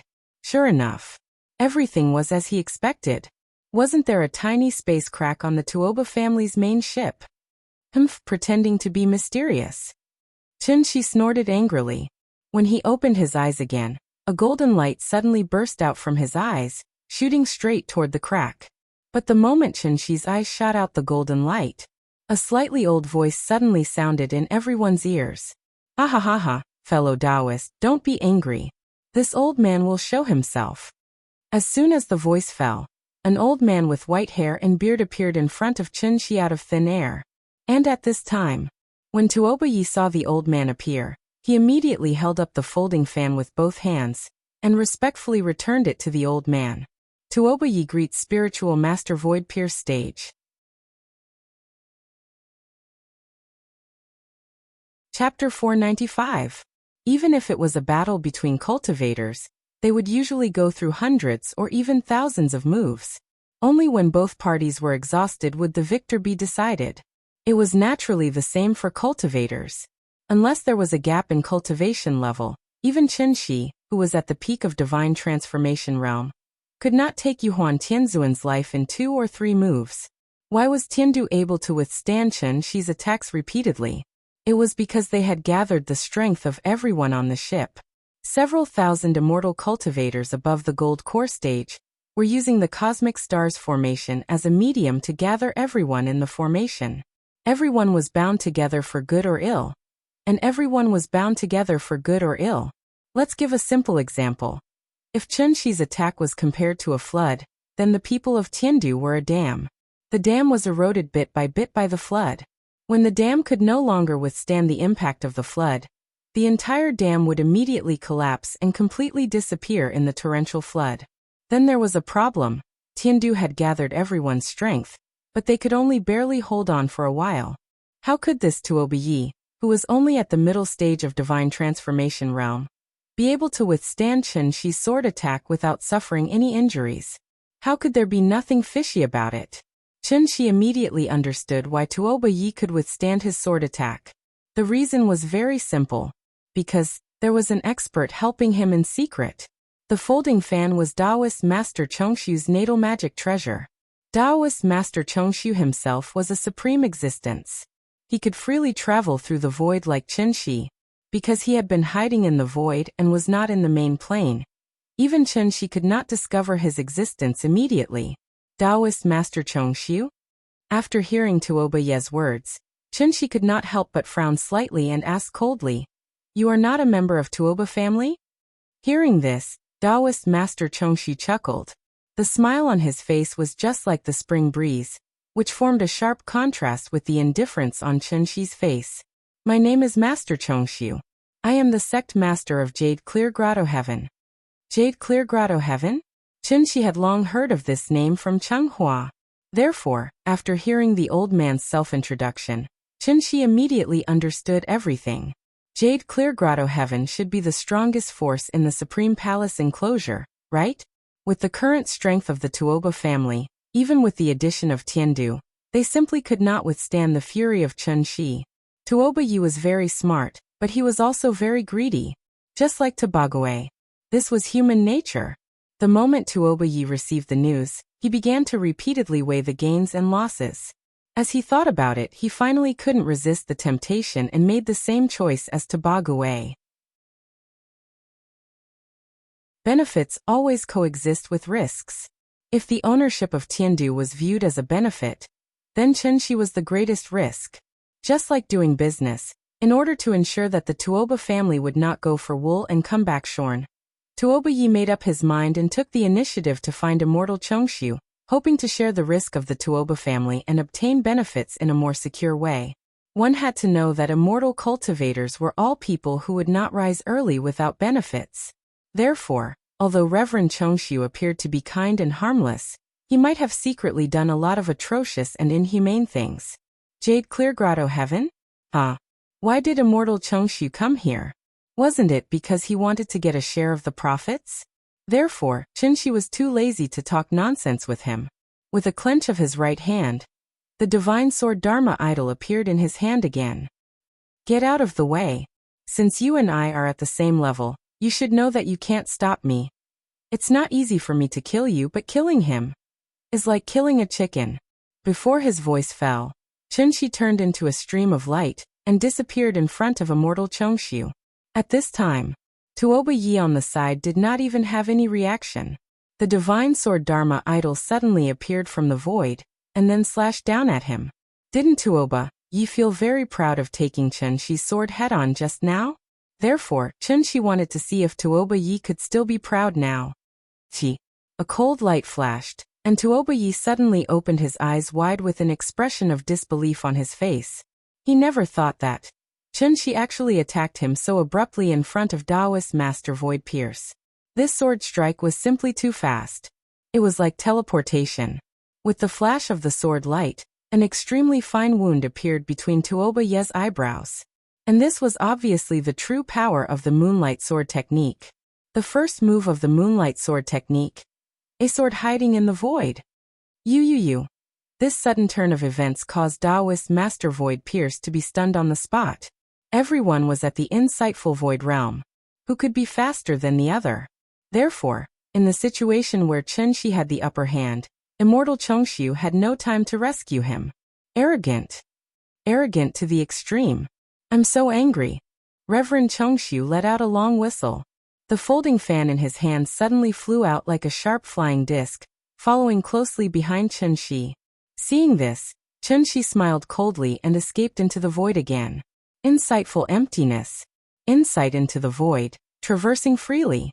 From the beginning to the end, Chen Shi had no intention of fighting with immortal Chongxiu. Did he really think that he could scare him by using an insightful emptiness? What a joke. Everyone was at the insightful emptiness, who could do anything to who. Chen Shi couldn't kill immortal Chongxiu, just like how immortal Chongxiu couldn't kill him. But, although Chen Shi could not do anything to Reverend Chongsu, he could completely abandon Reverend Chongsu and turn his attention to heavenly venerable Yu Huan and the rest.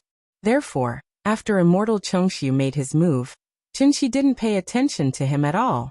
Instead, he went near Xingqiao again and continued his forceful demolition. Pung! Pung! Pung!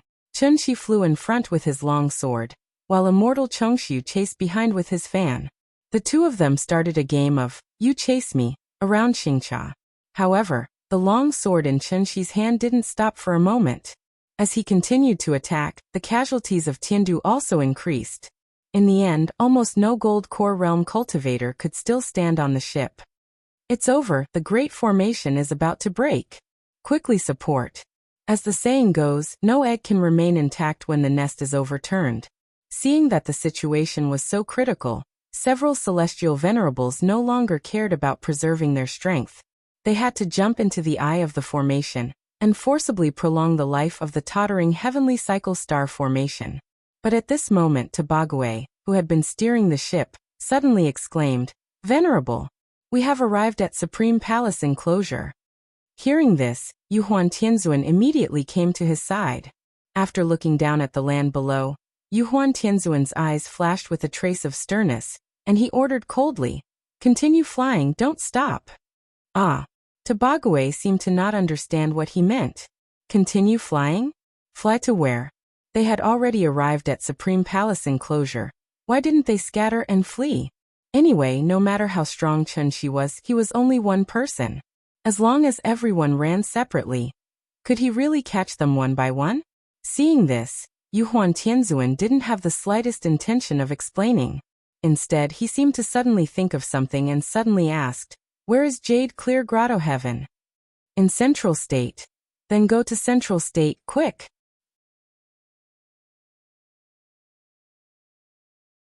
Chapter 496. The Middle State was located in the middle of the Supreme Palace enclosure. There were many mountains in the territory, and one of them was the most well-known, the Heavenly Yu Mountain. The Heavenly Yu Mountain stretched for hundreds of miles. There were many rivers at the foot of the mountain and many cliffs at the top. It could be said that the mountain was high and the river was dangerous. In addition, the mountain was shrouded in clouds all year round. The spiritual energy in the mountain was far superior to the outside world. Therefore, it was also called the first paradise of the Supreme Palace enclosure. The name of the Jade Clear Paradise came from this. On this day, many disciples of the Jade Clear Paradise were carrying out their daily cultivation in the square. Suddenly, a dilapidated large Xingcha appeared in the clouds of the distant mountain. The disciples looked up and saw that the Xingcha seemed to have entered an uninhabited land. After breaking through the mountain gates formation, it directly landed in the square. Boom! With a loud sound, the dilapidated Xingcha finally completed its final mission and turned into a pile of debris in the martial arts practice field. Who is it? Who dares to break into the Jade Clear Paradise and destroy our mountain gate? Disciples, listen to my order. Take them down. Under the command of the Elder of Imparting Arts, all the disciples stepped forward, ready to capture all the people on the ship. But at this moment, a few loud sounds suddenly came from afar. At the same time, it was accompanied by an extremely strong wave of true essence. The strength of the two sides was so strong that even Elder Chuan, who had already stepped into the Yuanying realm, could not help but be frightened to the point of losing his sense of propriety. He did not even have time to order the disciples to immediately return to the main hall. A sword light suddenly fell from the sky and directly hit the wreckage of the Xingcha in the middle of the martial arts practice field. Bang! At that moment, Elder Chuan's eyes widened, and his eyes were about to burst. However, he could only watch helplessly as a burst of powerful true essence suddenly erupted on the martial arts practice field. It was like throwing a grenade in the middle of a busy street. The shockwaves from the explosion immediately shook all the disciples and made them vomit blood. Everyone was instantly sent flying dozens of meters away. Elder Chuan stared blankly at the center of the martial arts practice field. He saw a large formation slowly rising from the wreckage of the Xingcha. It seemed to be defending against external attacks. What was going on? This sudden turn of events caused Elder Gong Chuan to lose his composure. At this moment, a loud and resounding bell sound came from the Jade Clear Grotto Heaven. It was a warning bell. It meant that there was an enemy attack. The moment the bell rang, 3 figures flew out of Jade Clear Grotto Heaven. After a short meeting, the 3 of them turned into streams of light and completely disappeared from the technique imparting elder's sight. This is Tongxian, Nanhua and Dongling. Elder technique imparting elder was completely stunned. Profound enlightening Nanhua, Dongling. If a void pierce stage expert was included, then the 4 great reverends of the jade clear heavenly grotto heaven would be gathered. The 3 ancestors had been in seclusion for many years, and had long stopped caring about worldly affairs. His sudden appearance today meant that the jade clear grotto heaven was about to face a great calamity. Thinking of this, Elder Gong Chuan suddenly felt a chill in his heart. Therefore, he no longer cared about Xingqia's remains in the middle of the drill ground. Instead, he led the group of disciples and quickly returned to the main hall. Wasn't Yuhuan Tianzuan and his group on the Xingqia ship that suddenly fell into the jade clear grotto heaven? Under Chen Shi's continuous attacks, the damage to Tiandu was getting heavier and heavier. Seeing that the jade clear grotto heaven was right in front of him, Yuhuan Tianzuan gritted his teeth and ordered everyone to withdraw the grand formation to reduce the pressure that they had to bear. The result of doing so was obvious. After losing the protection of the grand formation, Xingqia, which was already badly damaged, was immediately shot down by Chen Shi and smashed into the drill ground of the jade clear grotto heaven. It finally stopped. Presumably, it would also stop here forever in the future. Venerable, this Xingqia has been destroyed. What should we do next? Tabague stood beside Yuhuan Tianzuan with a terrified expression. One should know that just now, he saw with his own eyes that Tuoba Yi was struck by Chen Shi's sword. With Tuoba Ye's mid-divine transformation realm cultivation base, it should be impossible for him to die so easily. However, with Chen Shi's cultivation base, this sword would at least cause irreparable damage to Tuoba Yi. Therefore, when he thought that Chen Shi didn't even give face to Taoist Master Void Pierce stage, and was determined to kill them today, Tabague was so scared that he almost couldn't stand still. If he had known that this matter would become so big, even if he was beaten to death, he would never take half a step into the Heaven's Pivot ruins.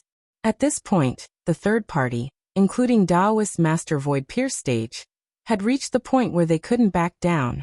Yuhuan Tianzuan wanted to run. Chen Shi wanted to chase after him. Taoist Master Void Pierce stage wanted to stop him. If Yuhuan Tianzuan didn't run, Chen Shi would kill him.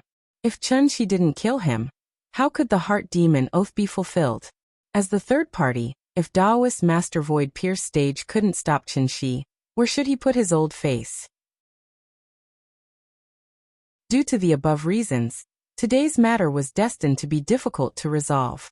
After hearing Tabague's question, Yuhuan Tianzuan didn't answer for a long time. His face was gloomy, and no one knew what he was thinking. Venerable. Venerable? Seeing that Yuhuan Tianzuan didn't answer, Tabague had to be like an ant on a hot pan, anxiously pacing around the array. Losing Xingqia meant that they lost the ability to move. Although the array hadn't been broken yet, how long could it last? Were they really going to sit here and wait for death?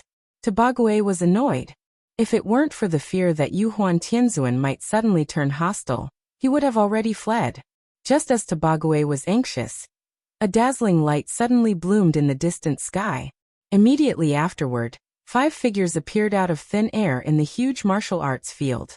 It was Chen Shi and the 4 Taoist masters. They saw. Chen Shi stood alone in the middle of the martial arts field, facing the remains of Xingqia. The 4 Taoist masters stood in the 4 corners of the martial arts field, trying to trap Chen Shi.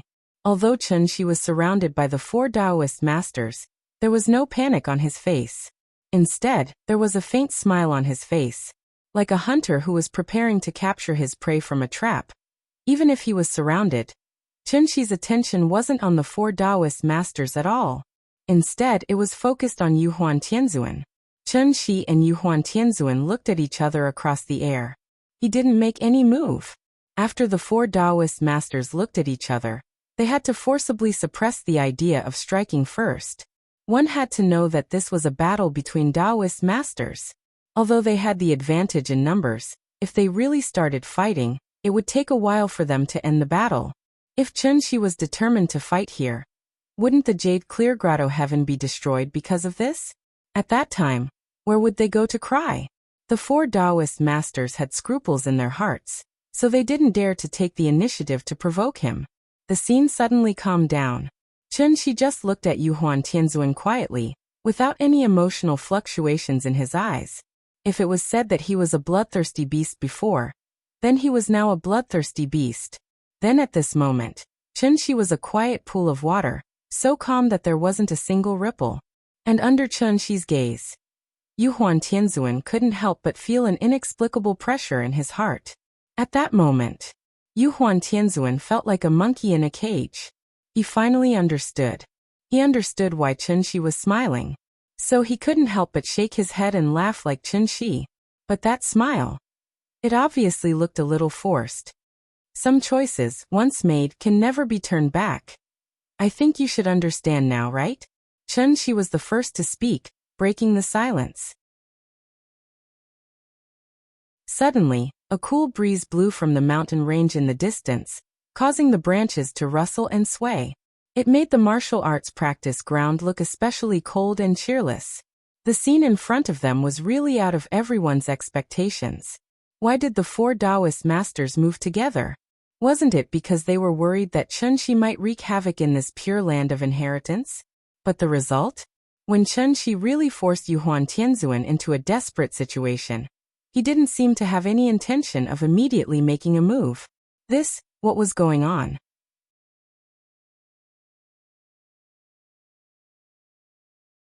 Chapter 497. On the huge martial arts practice field, everyone was waiting for him. After Chunxi broke the silence, a complicated expression appeared on Yuhuan Tianzuan's face.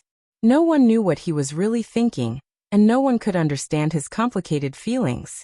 Yuhuan Tianzuan remained silent, as if he had no intention of responding. Seeing this, Chunxi could not help but smile, and the divine sword Dharma idol appeared in his hand again. Still want to fight?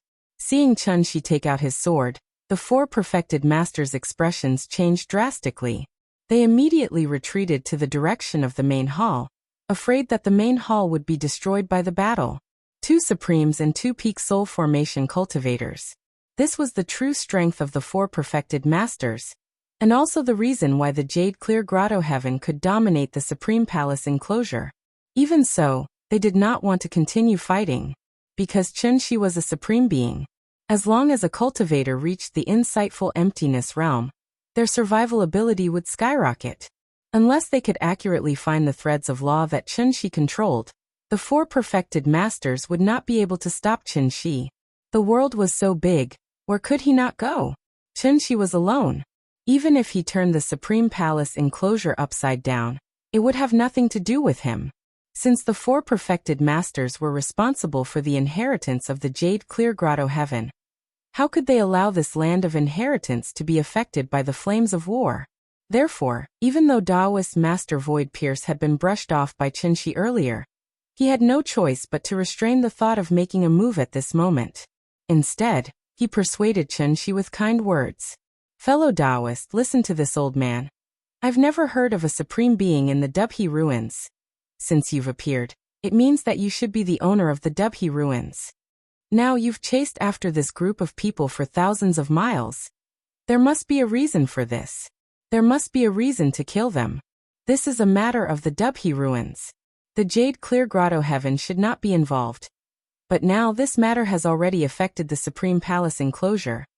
Therefore I can only represent the Jade Clear Grotto Heaven and be forced to talk to you. I only hope that fellow Taoists can understand. This is the Supreme Palace enclosure, not the Tianshu ruins. Fellow Taoist, if you are willing to stop and make peace with my Supreme Palace enclosure, this old man is willing to be the middleman. I guarantee that I will give you a satisfactory answer, okay? After a long talk, Taoist Master Chongxiu also made his attitude very clear. It was true that he was plotting against Tiandu, but he wasn't willing to involve Jade Clear Grotto Heaven. So as long as Chunxi was willing to sit down and talk, he might be able to come up with a solution that would satisfy everyone. However, after hearing this, Chunxi did not immediately respond. Instead, he looked at Yuhuan Tianzuan with a playful expression and said slowly in a very calm tone, Yuhuan, do you know what your biggest problem is? That means he likes to act smart. To be honest, the existence of Tiandu means nothing to me. I remember that I once said that I would give you the appropriate treatment based on your performance. If you guys perform well, wouldn't I be less worried?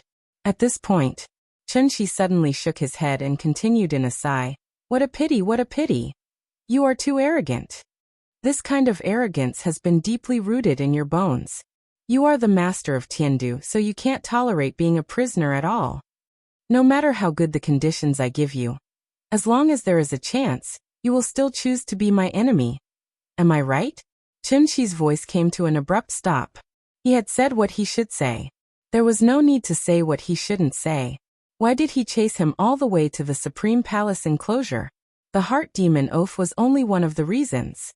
In fact, Yuhuan Tianzuan's biggest mistake was actually, even if he guessed that Chen Shi might care a lot about the mortals on earth, he did not guess the weight of these mortals in Chen Shi's heart. If Yuhuan Tianzuan had not delayed Chen Shi in such a brutal way, perhaps Chen Shi might have turned a blind eye and let Tiandu live. So what if he was a celestial lord? In Chen Shi's eyes, he was no different from an ordinary person. Although he had not returned to Earth, and was unable to determine how much damage this disaster had caused to mankind. But as long as he thought about it, he could come up with a rough figure in his heart. This was definitely an astronomical figure. And compared to these innocent victims, what were the mere thousands of people in Tiandu? So they must die. So what if they escaped to the Supreme Palace enclosure? So what if they found the 4 great spiritual masters? If I say I want to kill you, then I must kill you. This was Chen Shi's attitude. The 4 great spiritual masters did not understand. However, Yuhuan Tianzuan suddenly understood. Remove the great formation. At that moment, he was like an old man on the verge of death, waving his hand dispiritedly to signal everyone to remove the great formation. Everyone could not help but look at each other, completely unable to understand what he meant. In this regard, Yuhuan Tianzuan did not explain much. Instead, he directly walked out of the protective range of the great formation in front of everyone present. Mr. Chen. Yuhuan Tianzuan paused for a moment, then suddenly lowered his head to Chen Shi and said, "This old man knows his mistake." Chen Shi did not reply. Seeing this, Yuhuan Tianzuan could not help but reveal a bitter smile. This old man is the head of the 10 celestial sovereigns. Everything in Tiandu is decided by this old man alone. Today's matter is all because of this old man. This old man knows that his sins are grave, and does not dare to ask for Mr.'s forgiveness. I only hope that Mr. can give these poor children a way out on account of the fact that my Tiandu has long since ceased to exist in name. As he spoke, Yuhuan Tianzuan turned his head to look at the remnants of the Tiandu battalion behind him.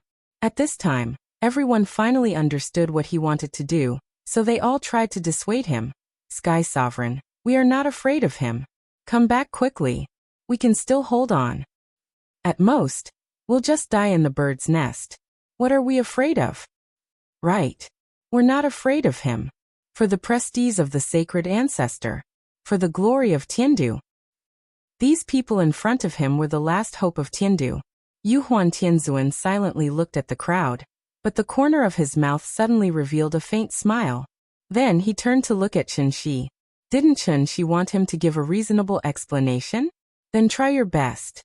Since things have come to this old man is only willing to use my blood to quell the anger in your heart.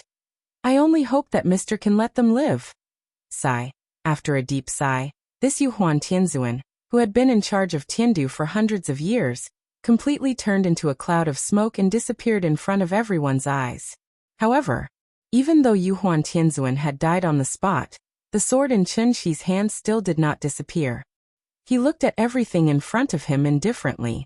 It seemed that he was not very satisfied with this result. Seeing this, the remaining Empyreans couldn't help but look at each other. Then, as if they had made up their minds, they all walked out of the range of the great array.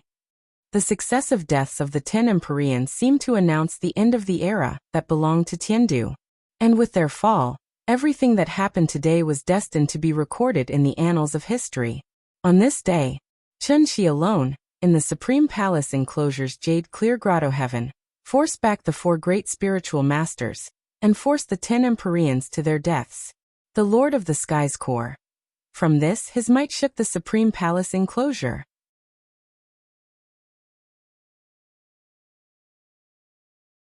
Chapter 498. After the death of the 10 Empyreans, Tobagwe naturally couldn't escape death. In this regard, Chen Shi's face didn't show much emotion. as if he was looking at a very ordinary thing. After taking a deep look at the hundreds of people left in Tiandu, the long sword in his hand turned into a wisp of smoke and dissipated in front of him. Since the culprits had all been killed, Qinshi was too lazy to kill them all. It was just to give some face to the sacred ancestor, so that the inheritance of Tiandu would not be cut off because of this. Then, Qinshi finally cast his gaze on Taoist Master Void Pierce again. He did not have a good impression of these 4 greedy old bastards. Thus he hastily cupped his hands and bowed. Then he coldly said, "This matter is over. This Qin will not disturb you all any longer. Goodbye." As soon as his voice fell, without waiting for Taoist Master Void Pierce's reply, Qinshi had turned into a stream of light and completely disappeared from Jade Clear Grotto Heaven. Taoist cave spirit seemed to be a little dissatisfied with Qinshi's arrogant attitude, so after a cold snort, he wanted to move forward to stop him. However, just as Taoist cave spirit was about to move, Taoist Master Void Pierce suddenly stopped him. "Junior brother, don't act rashly. This person's cultivation is almost the same as mine, and his grasp of the true meaning of the word void is quite proficient. Even if the 4 of us join forces, we don't have full confidence that we can stop him today. In that case, why would Jade Clear Grotto Heaven want to make such a strong enemy for no reason? Let him go, today's matter is over.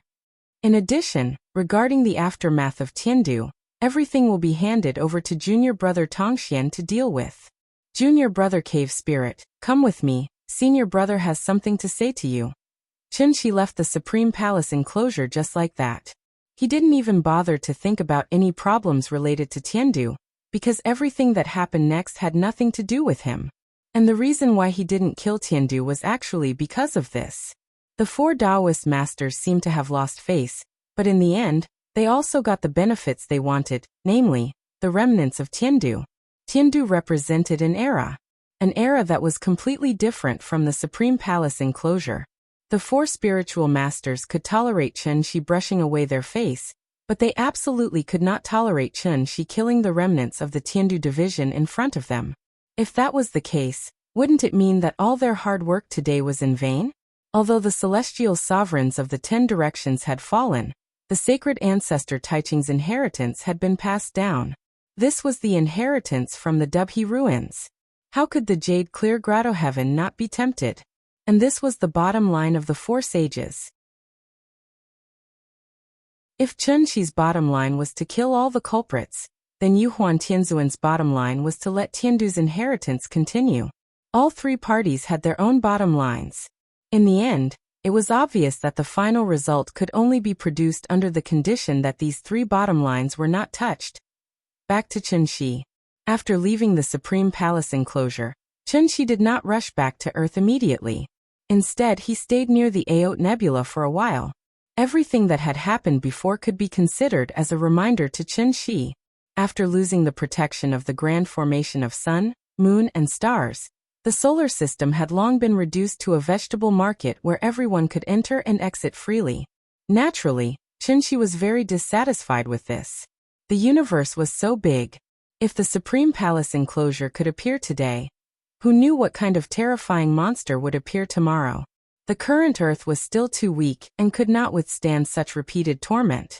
Therefore, the matter of reactivating the grand formation of sun, moon, and stars was imperative. Thinking of this, Qinshi took out the soul mirror and studied it carefully. However, this broken mirror had been in a sealed state ever since he forcefully brought out the remnant soul of his sister-in-law. Even if Qinshi used all kinds of methods, he could not successfully activate it. Helpless, Qinshi could only temporarily put aside the idea of reactivating the grand formation of sun, moon, and stars, and use his own method to build a barrier for the solar system. The Tai Ching divine ancestor used the grand formation of sun, moon, and stars to seal the entire solar system. Such a shocking move could not be done by a mere insightful emptiness realm cultivator. Therefore, Qinshi could only use a more clever method, and that was setting up one after another waymark in the Aot Nebula, and finally connecting these waymarks together to serve as a warning.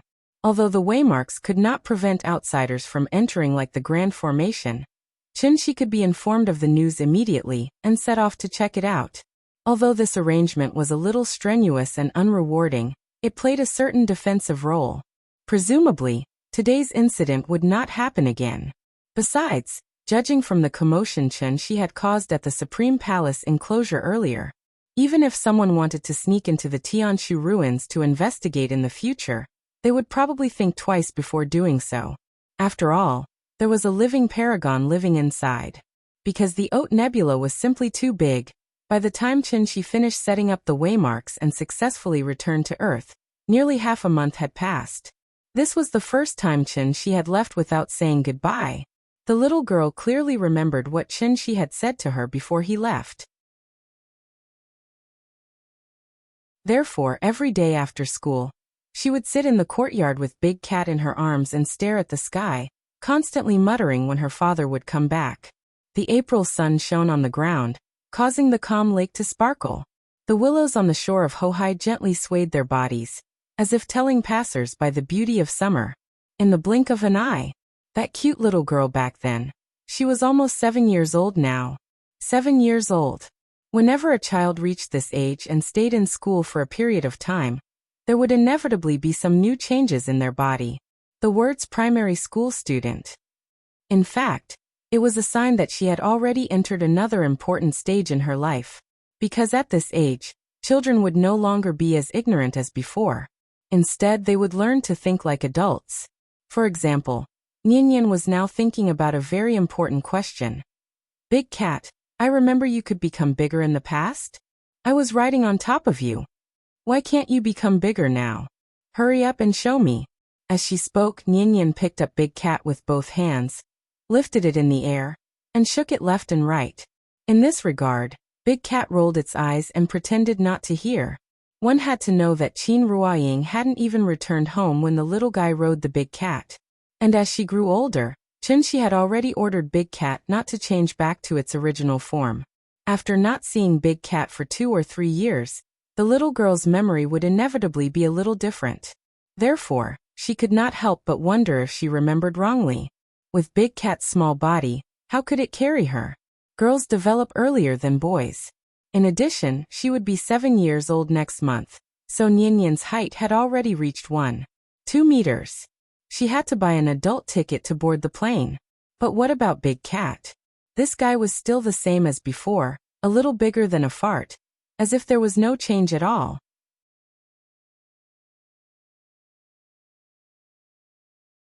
Chapter 499.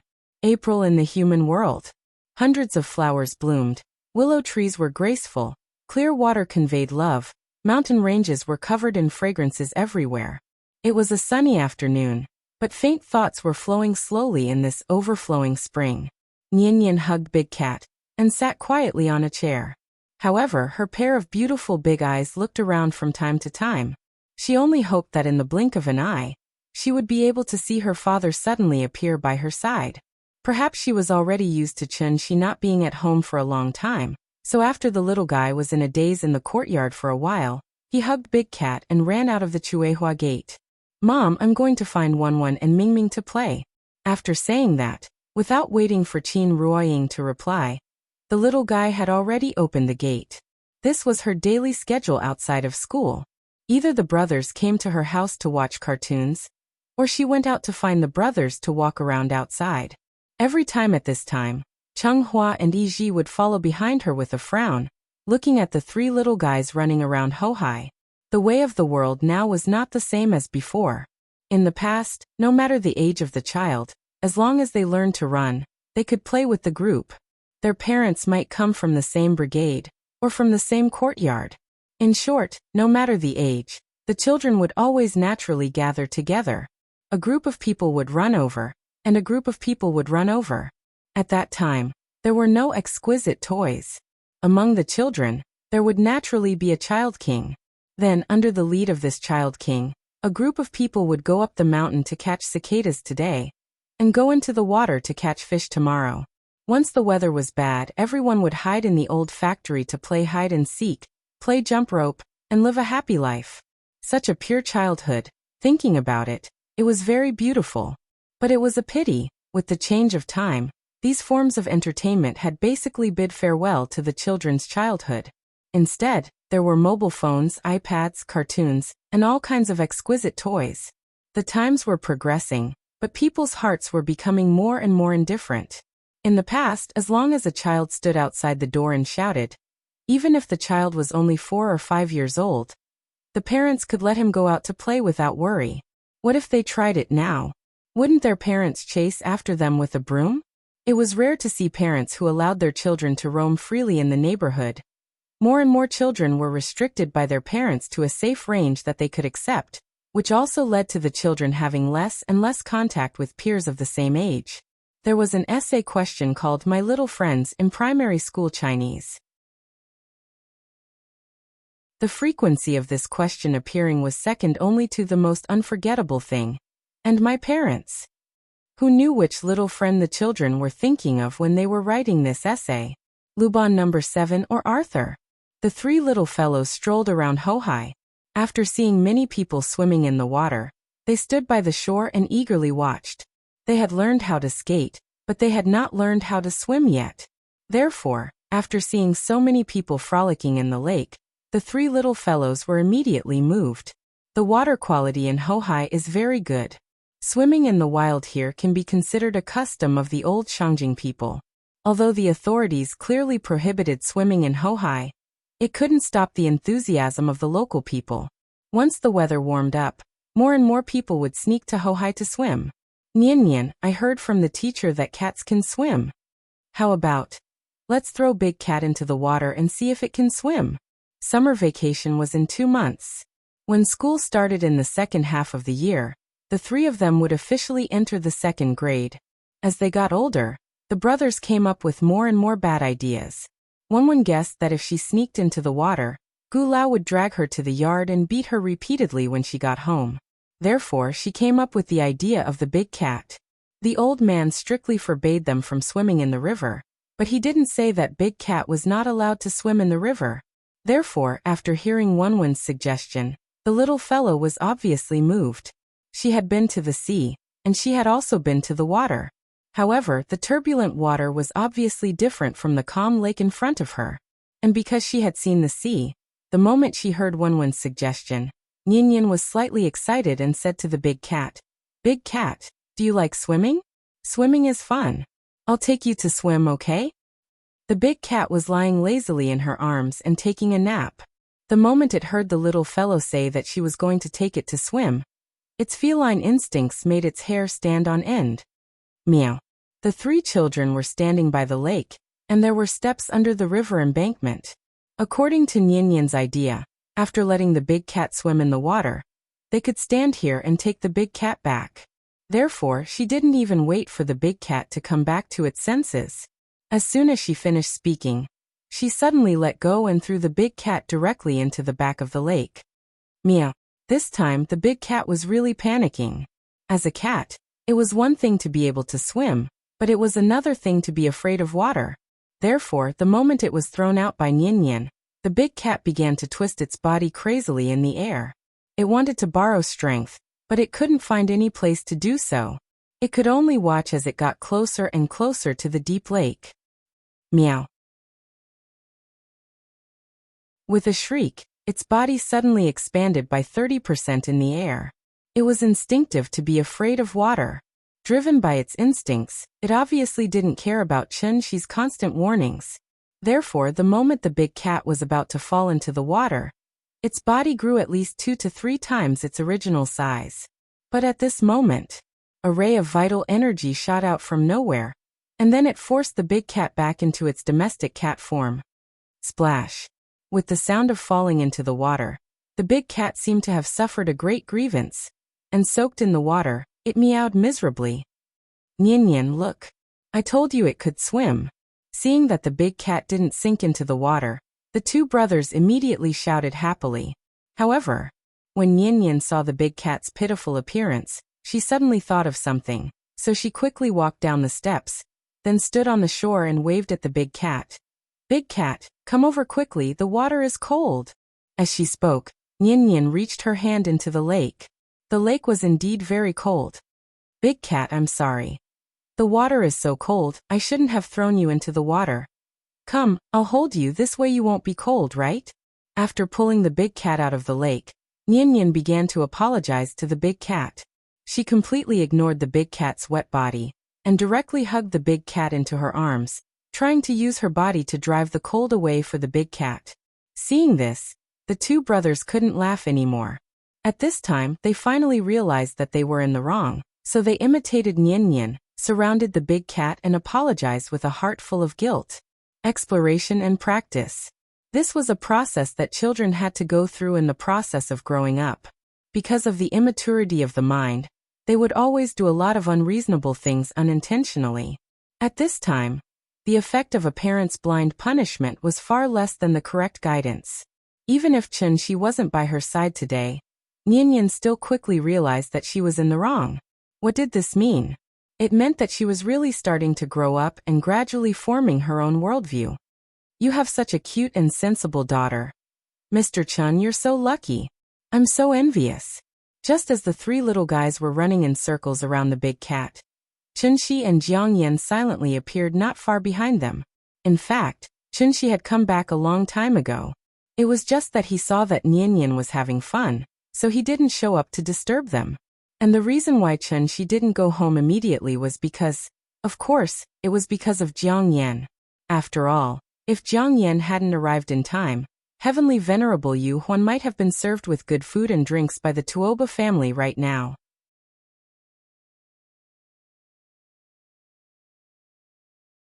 Chapter 500. If Jiang Yan had not arrived in time, Yu Huan Tianzuan and his group would have successfully entered the space jump and reached the Supreme Palace enclosure as quickly as possible.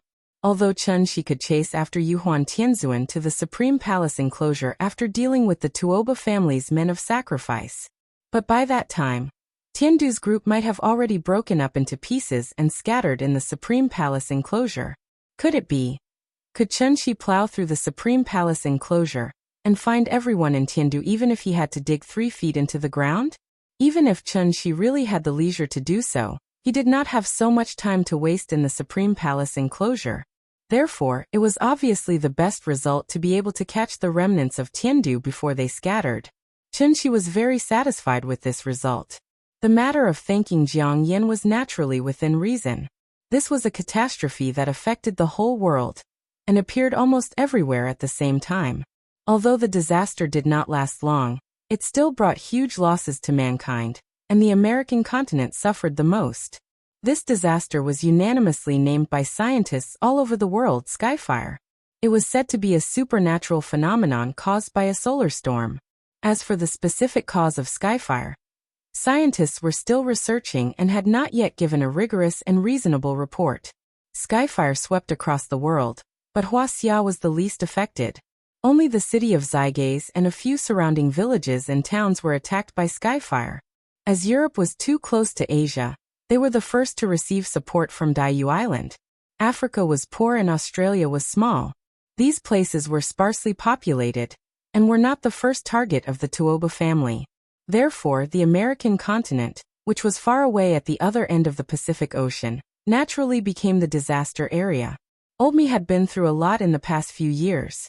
First, there was the threat of the supervolcano, and then there was the trouble of Changhua and Yiji. After a while of peace, Skyfire came again. Perhaps this was retribution.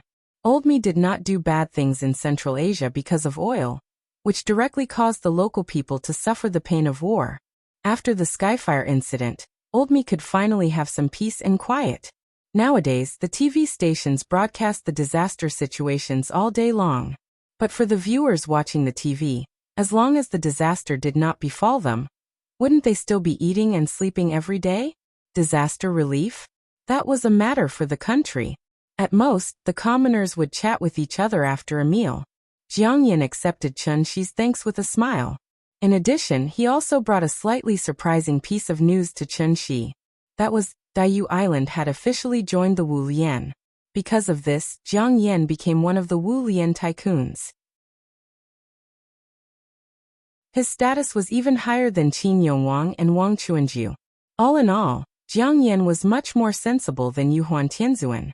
Ever since Jiang Yan had known Chun-Shi, this old guy had been sending gifts and running errands for him. The only thing he hadn't done was to enshrine Qinshi in the ancestral hall. As the saying goes, the older the wiser.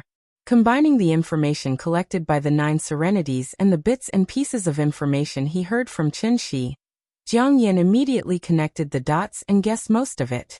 Seeing that Qinshi had even taken care of Tiandu, if he still dared to jump around under Qinshi's nose, wouldn't he be tired of living? Therefore, Jiang Yin immediately changed the management strategy of the 9 serenities. Since he couldn't beat you, he might as well join you. After all, the 9 serenities was different from Tiandu. Jiang Yin didn't have as much self-esteem as Yuhuan Tianzuan, who didn't want to work with. Since there were benefits to following Qinshi, why would he waste time blindly thinking about it? In this regard, Qinshi didn't express any opinions. After all, he didn't own Wu Lian, and Jiang Yin wasn't his subordinate. Why should he worry so much? If he had the time, he might as well spend it playing with Nian. The days returned to normal. In the blink of an eye, the little girl was now 7 years old, and had officially entered the 2nd grade of primary school. It had to be said that Nian was a child that didn't cause anyone to worry about her. As soon as Qinshi sent Nian to the classroom, the teacher came to find him alone. Nian's class teacher was surnamed Zhang. She was a woman in her 30s or 40s and looked very kind. Mr. Chen, it's like this. Chen Nian's academic results and her performance in all aspects are extremely outstanding in the entire grade. As her class teacher, I feel like I have an obligation to remind you. I wonder, have you ever considered letting Chen Nian skip a grade? Hearing this, Qinshi couldn't help but be stunned. Skip a grade? In fact, skipping a grade was actually a very common thing in primary school, because the Department of Education also had clear regulations in this regard. According to the Department of Education's regulations, as long as the student's academic performance was particularly outstanding and reached the 1st grade in advance, the student or their parents could apply. After a comprehensive assessment by the school and a written report to the Higher Education Department for approval, the student could skip a grade. After all, everyone's IQ was different. There were always children whose IQ was far higher than their peers. She already knew calculus. Did she have to be locked in the classroom with her peers to calculate addition, subtraction, multiplication, and division? Qinshi had officially begun to teach Nian cultivation. Although he only taught Nian how to gather qi and didn't teach her any techniques after that. However, under the constant scouring of the spirit energy of heaven and earth, Nian's intelligence would inevitably increase by leaps and bounds. At this rate, it wouldn't be long before Nian wouldn't be able to play with the 2 brothers anymore. And this was also the fundamental reason why Qinshi had always been opposed to letting Nian cultivate. It felt like he was giving Nian a catalyst. It inevitably gave him a strange feeling. There was a saying, hope for your son to become a dragon and hope for your daughter to become a phoenix. Was Qinshi really different from those flirtatious B******s? Did he really have to turn his daughter into a fool? How was that possible? At this point, Qinshi could only let nature take its course. Now that the homeroom teacher took the initiative to mention this point, it actually meant that Nian really wasn't suitable to continue staying in the 2nd grade. The matter of skipping grades was something that had to be done. However, before this, Qinshi still had to ask the little girl for her opinion. After all, there were 2 sides to everything. Grades during the compulsory education period were secondary. Physical and mental health were the most important. Children in the lower grades were not mentally mature. Suddenly changing from a familiar environment to an unfamiliar environment, and surrounded by children who were older than her, naturally took a long time to adapt. Once the child couldn't adapt, the impact could be extremely bad or even irreversible. Therefore, after Qinshi and teacher Zhang had a detailed discussion, he called the little girl to the office. Nian, tell Daddy, do you want to skip a grade?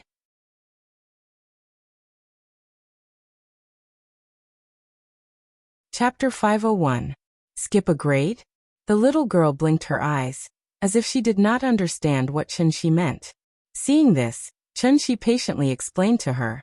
The teacher said that with your grades, you don't need to go to the 2nd grade. You can go directly to the 3rd grade and study with the 3rd grade brothers and sisters. Nian, do you want to go? Hearing this, The little girl smiled proudly. Sure. The students in our class are too stupid. They can't even do such simple questions. I'm much smarter than them. I already know how to do the third grade questions. The little girl's grades were very good.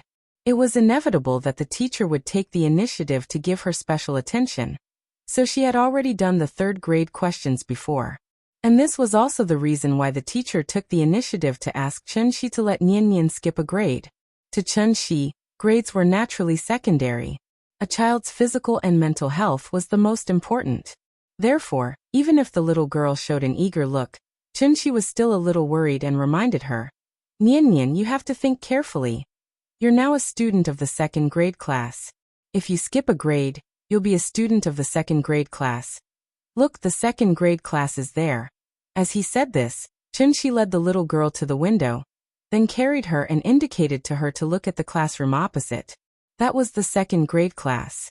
She did not know any of the classmates in the class. If she chose to skip a grade, then from today onwards, she would be a student of this class. For a child, it would be easier for them to understand if there was a real example. Therefore, when the little girl saw the unfamiliar faces in the classroom of the third grade class too, she immediately hesitated. She would be studying in that classroom in the future?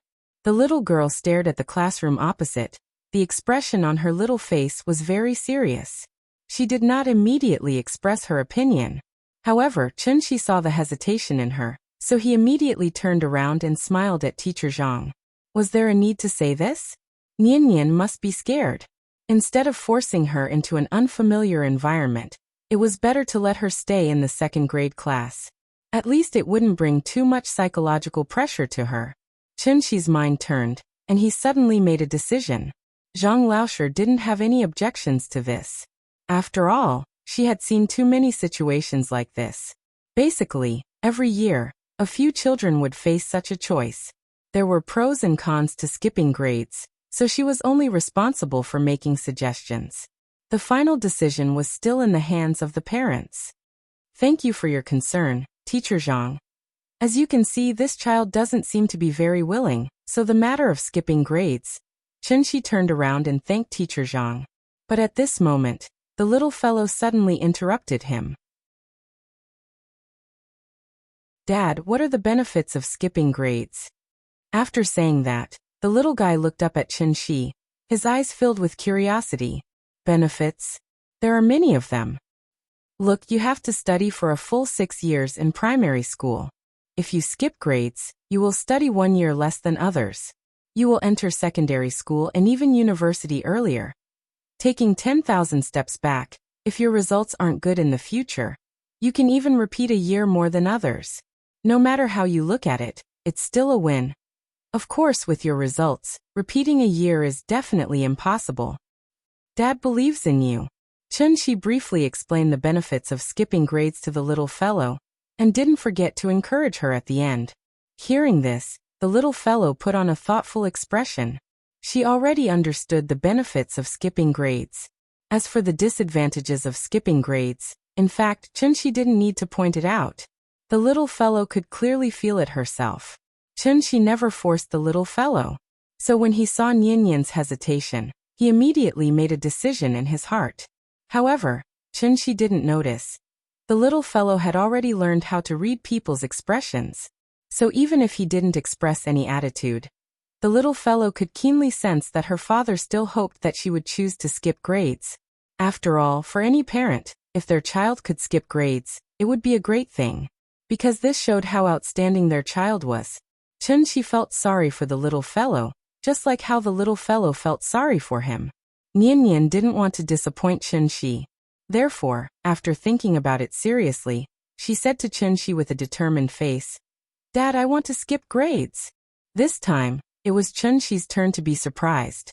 He thought that Nian didn't understand the pros and cons, so he immediately asked, Nian, do you really want to skip grades? Aren't you afraid? After skipping grades, you won't be in this class anymore. The students in class 2 of grade 3 are all 1 year older than you. Who knows, they might even gang up to bully you. As soon as this was said, a trace of embarrassment flashed across Teacher Zhang's face. If she didn't want to skip grades, then so be it. Who would scare a child like this? Furthermore, was their school the kind of third-rate school that would tolerate bullying? Teacher Zhang wanted to say something but stopped. Nian immediately replied, I'm not afraid. Although I'm younger than them, I'm smarter than them. Why should I be afraid? I'm also the class monitor of our class. I want to be the class monitor of grade 3 class 2 in the future. Also, no one in our class dares to bully me. I'll beat up whoever dares to bully me. At this point, Nian clenched her little fist and added proudly, This is what you taught me, Dad. Did you forget, Dad? Hearing this, Chunxi instantly felt awkward. After glancing at Teacher Zhang with some embarrassment, he hurriedly stopped the little fellow's bold words. Don't talk nonsense. Dad didn't teach you to hit people. Dad, you clearly said that before. When did I? When? The teacher is right next to us. Don't talk nonsense. I did. Dad is shameless. The father and daughter joked around for a while. When Teacher Zhang saw this, he didn't take it to heart. Instead, he went back to his seat and smiled as he handed a form to Chen Shi. Mr. Chen, this is the child's grade skipping application form. Please fill it in accordingly. After filling it out, I'll submit it to the school for review. After the school's review is completed and the information is submitted to the Education Bureau, the child's school roll can be changed in about 7 working days. Of course, this is all part of the process. School starts today. If you don't have any other opinions, Nian can directly report to grade 3 class 2 with me. That's it? Chen Shi took the form from the teacher with some hesitation. After all, he didn't know that the little fellow already had her own ideas. He only thought that the little fellow didn't understand the pros and cons of this, and thought that it was a fun thing to do. Regarding this, the little fellow was exceptionally resolute. She wasn't afraid. Furthermore, she would perform better than before. She definitely wouldn't disappoint her father. Thinking about it, if Chen Shi knew the little fellow's true thoughts, he would definitely be moved to tears by this considerate little jacket. Sorry, I've been sorting out the plot for the past 2 days, so the update is a little slow. Please forgive me.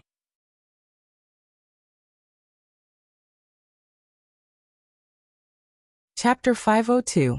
The little girl's third-grade life began abruptly. According to the school's arrangements, today was the day that the new teaching materials were distributed.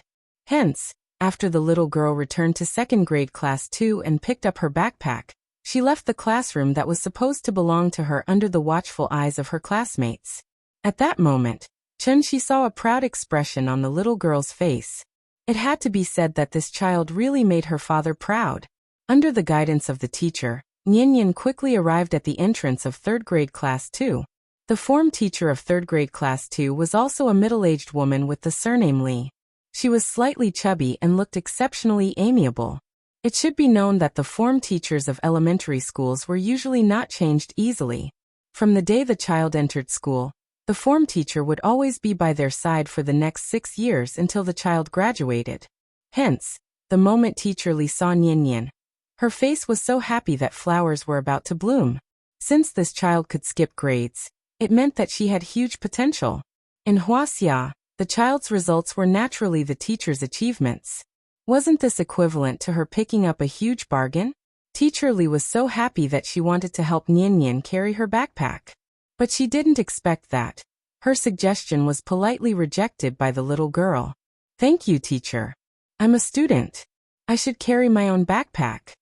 Seeing the little girl's obedient manner, Teacher Li was instantly delighted. Oh, this child is so sensible. You're called Chen, right? I like you. It was class time now, so after a simple exchange of words with Teacher Zhang, Teacher Li directly put her hand on the little girl's shoulder and walked her into third-grade class 2. The third-year students were basically all old foxes. After Teacher Li went out and was delayed for a while, the classroom suddenly became a little noisy. Come everyone, quiet down. Let me introduce you. This is our new classmate, Chen Yan. Everyone welcome. After saying that, Teacher Li took the lead in clapping her hands. In an instant, there was a burst of lively applause in the classroom. The little fellow stood nervously beside Teacher Li. Looking at the unfamiliar faces below the stage, She suddenly felt a burst of fear in her heart for no reason, so much so that her little face slightly tensed up. Chun Nian skipped a grade, so he should be 1 year younger than you. But her grades are very good, so she doesn't need to go to the 2nd grade anymore. Now that she's in our class, she'll be the youngest student in our class. As Chun Nian's elder brother and sister, you should, speaking up to this point, Teacher Li deliberately paused for a moment, then raised his hand to signal the students present to answer together. Seeing this, the students in the class were also quick-witted. Even if they hadn't rehearsed it beforehand, they all replied in unison, "Take care of her." Yes. Chun Nian is our younger sister, so we have to take care of her. The little guy was a little confused. The students in the class were too enthusiastic. After hearing such warm applause and cheers, the tension on the little guy's face slowly dissipated, and he gradually revealed a shy smile. Chun-Shi stood silently in the corridor, smiling as he watched his daughter reintegrate into a new big family. This scene was somewhat familiar. That smart and sensible little baby had finally grown into a shy flower bud. Girls matured earlier, and Nian was on the tall side. Even in the 3rd grade, she was considered average height, so the teacher could only arrange for her to sit in the 3rd row from the back. One had to know that the little brat now was incredible. Not to mention the 3rd grade, even kindergarten had the phenomenon of puppy love. Regarding this, many parents' reactions were, "The child is still young and doesn't know anything. It's just 2 people together for fun." On this point, their understanding was too one-sided. Actually, children also knew what it meant to be in a relationship. It was just that their thinking was still very simple, and they couldn't understand the meaning of the word sex. What was wrong with children? Couldn't children like other people? Thinking about the opposite sex day and night, yearning for the opposite sex day and night, this wasn't something only adults could do. Children could also like people. It was just that some children were too shy. Even if they liked someone very much, they would never show the slightest bit of it. They would even show an inexplicable hostility to the person they liked. In the words of an adult, it should be, 300 taels of silver here. In Chun-Shi's eyes, Nian was simply a little kid who hadn't been weaned yet. But in the eyes of her peers, Nian, on the other hand, was a true goddess. There were many precocious children in this class, at least half of them. Therefore, when Nian finished her self-introduction and walked from the podium to her seat, almost everyone was staring at her. Some of the bolder ones stared straight at her, not even blinking their eyes. Some of the more timid ones deliberately turned their heads to the side and secretly looked out of the corner of their eyes. Almost every child had their own thoughts about this student who had suddenly skipped a grade. However, most of the boys' hearts were filled with admiration, while most of the girls' hearts were filled with jealousy. Chun-Shi naturally saw the subtle changes on everyone's faces. However, he was like many parents and didn't take these things to heart. They were just children. They were the flowers of the motherland. They were the pillars of the motherland's future. How could they have so many dirty thoughts? Seeing the little guy sitting down, Chun-Shi's mood immediately relaxed. He gave Big Cat a look, and the cat immediately understood Chun-Shi's meaning.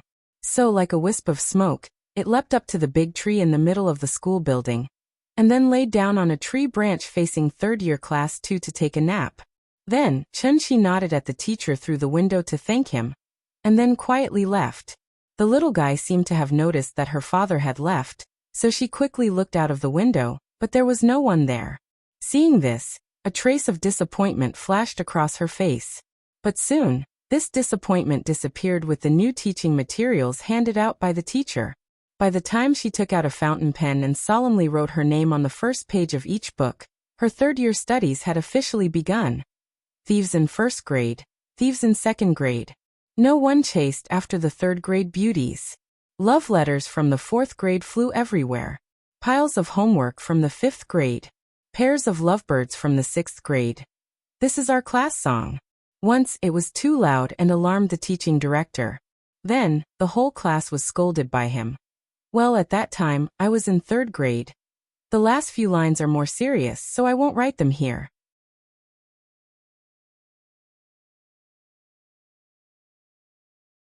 Chapter 503.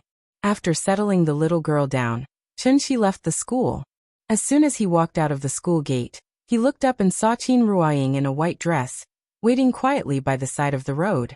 In fact, Chunxi had already said that there was no need for two people to pick up and drop off the child, but Qin Ruoying did not pay attention to him at all, and completely treated sending Nian to school as something that she had to do every day. Ying, okay, where do you want to go today? I'll go with you. Before he arrived, Chunxi's voice came from afar. Qin Ruoying thought for a while, but shook her head gently, and then responded very indifferently, I won't go shopping today, let's go home first, I have a few questions about cultivation that I want to ask you. Ask. Hearing this, Chunxi was suddenly happy, so he quickly went over and said politely, what's the relationship between the two of us? Do you still need to use the word ask? Qin Ruoying rolled her eyes at him, and did not say anything. Seeing this, Chunxi did not feel offended at all. Instead, he happily reached out his hand to hail a taxi. After this period of time together, Qin Ruoying's attitude towards him had improved a lot. On one hand, it was because of the family's enthusiasm towards her. On the other hand, it was entirely because she gradually found many traces of her existence in her daily life. For example, the familiar feeling of walking in the alley, the flowers in the yard, and the photos in the phone, all of these things seemed to be saying, she was the mistress of this family. Therefore, Qin Ruoying's attitude towards Chunxi gradually improved. Although she had not recalled any memories of the past, at least she had regained the feeling of cultivation under the reminder of her sister-in-law. In addition, it seemed that only when she was cultivating, she could faintly find the intimate feeling that she had with Chunxi. The many changes in Qin Ruoying were naturally seen by Chunxi. Therefore, every time he thought of this problem, he could not help but feel a burst of joy in his heart. If it continued to develop at this rate, wouldn't it not be long before he could climb into Ying's bed again? They didn't wander around today, so when the couple returned to the Sai courtyard, it was only 9 in the morning. As soon as Chunxi pushed open the door, the sound of punches and kicks could be heard from the courtyard. It was his sister-in-law and her 2 punching bags. After this period of actual combat, Changhua and Yiji's martial arts had greatly improved. When the two of them joined forces, they could even easily survive 200 to 300 rounds against Qin Xueqing. Chunxi didn't want to disturb them. After nodding slightly to his sister-in-law, he followed Qin Ruoying to the west wing. However, although Chunxi didn't intend to interrupt them, Changhua directly jumped out of the battle circle the moment he appeared, then quickly came in front of him and said hurriedly, Mr. Chun, thank you for taking care of me during this period of time. I thank you in advance. Hearing this, Chunxi had to temporarily stop his footsteps. He glanced at Qin Ruoying's back, then glanced at Chenghua's anxious face. In the end, he could only let out a long sigh, then asked impatiently, what's the matter? It was no wonder that Chunxi's attitude was so bad. After all, he could only step into the west wing every day at this time. Being delayed by Changhua like this directly affected the time he had to chat with Ying and cultivate their relationship. Changhua was shocked by Chunxi's bad attitude, but after being stunned for a moment, he seemed to have mustered up some courage. He quickly lowered his head and cupped his fist to Chunxi and said loudly, I have been away from home for a long time. Next month is my mother's birthday. On such an important day, I hope you will allow me to go home and visit my mother. I understand. I am a sinner. Whether I live or die depends on your whims. My request may seem rude, but please allow me to return home for 3 days to fulfill my filial piety, sir. If you are worried, I can make a vow here that I will come back as soon as possible. If I disobey, Xianyuan Changhua is willing to be struck by lightning and not enter the cycle of reincarnation after death. Perhaps he was afraid that Chunxi wouldn't agree, so Changhua spilled the beans like a bamboo tube, spilling everything he wanted to say. After speaking, this kid was like a child who had done something wrong. He tilted his head and peeked at Chunxi eagerly. It is your mother's 100th birthday, so you want to go home to fulfill your filial piety? Hearing this, Chunxi did not immediately respond. Instead, he looked at his sister-in-law thoughtfully. Although he had caught this kid with his own hands, he had already handed them over to his sister-in-law to deal with. Looking at this posture, This kid seemed to have calculated that he was easier to talk to than Qin Xueqing. So he did not even ask for Qin Xueqing's opinion, and directly came to ask for his approval. Chen Shi did not speak, but Cheng Hua was a little anxious. So he immediately knelt on the ground, bowed and shouted, "I hope you will allow me to go home on account of my filial piety. If not, I would rather commit suicide on the spot than live an ignoble life in this world." Cheng Hua's words were powerful and resonating. After hearing this, Chen Shi laughed. "Oh, are you threatening me?" After hearing Chen Shi's words, Cheng Hua's heart suddenly jumped. He suddenly remembered Chen Shi's character. Oh no. Mr. Chen was always amenable to coaxing but not coercion. He had to change his method of asking him. Thinking of this, Cheng Hua immediately changed his strategy.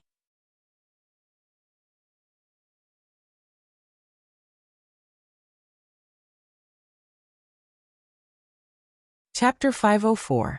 After getting Chen Shi and Qin Xueqing's approval, Cheng Hua and Yi Ji could finally leave this planet that made them feel sad at this moment. Although Chen Shi did not leave any restrictions on them, the two of them were tactful, so they did not even think of using this opportunity to escape from Qin Xueqing's evil clutches. The two of them seemed to have already accepted their fate. Even Cheng Hua, who had always had a fiery temper, did not have any intention of encouraging Yi Ji to escape after regaining control of the cloud-piercing shuttle at this moment. Instead, he looked back at the Azure planet with some reluctance. As expected of a great figure in the Supreme Realm. Such breadth of mind and boldness. You are really a role model for our generation. Yi Ji did not notice the strange look on Cheng Hua's face. Perhaps to relieve the depressing atmosphere on the ship, Yi Ji stood at the stern of the ship and sighed with emotion. Then, as if he suddenly thought of something, he could not help but tease with a smile.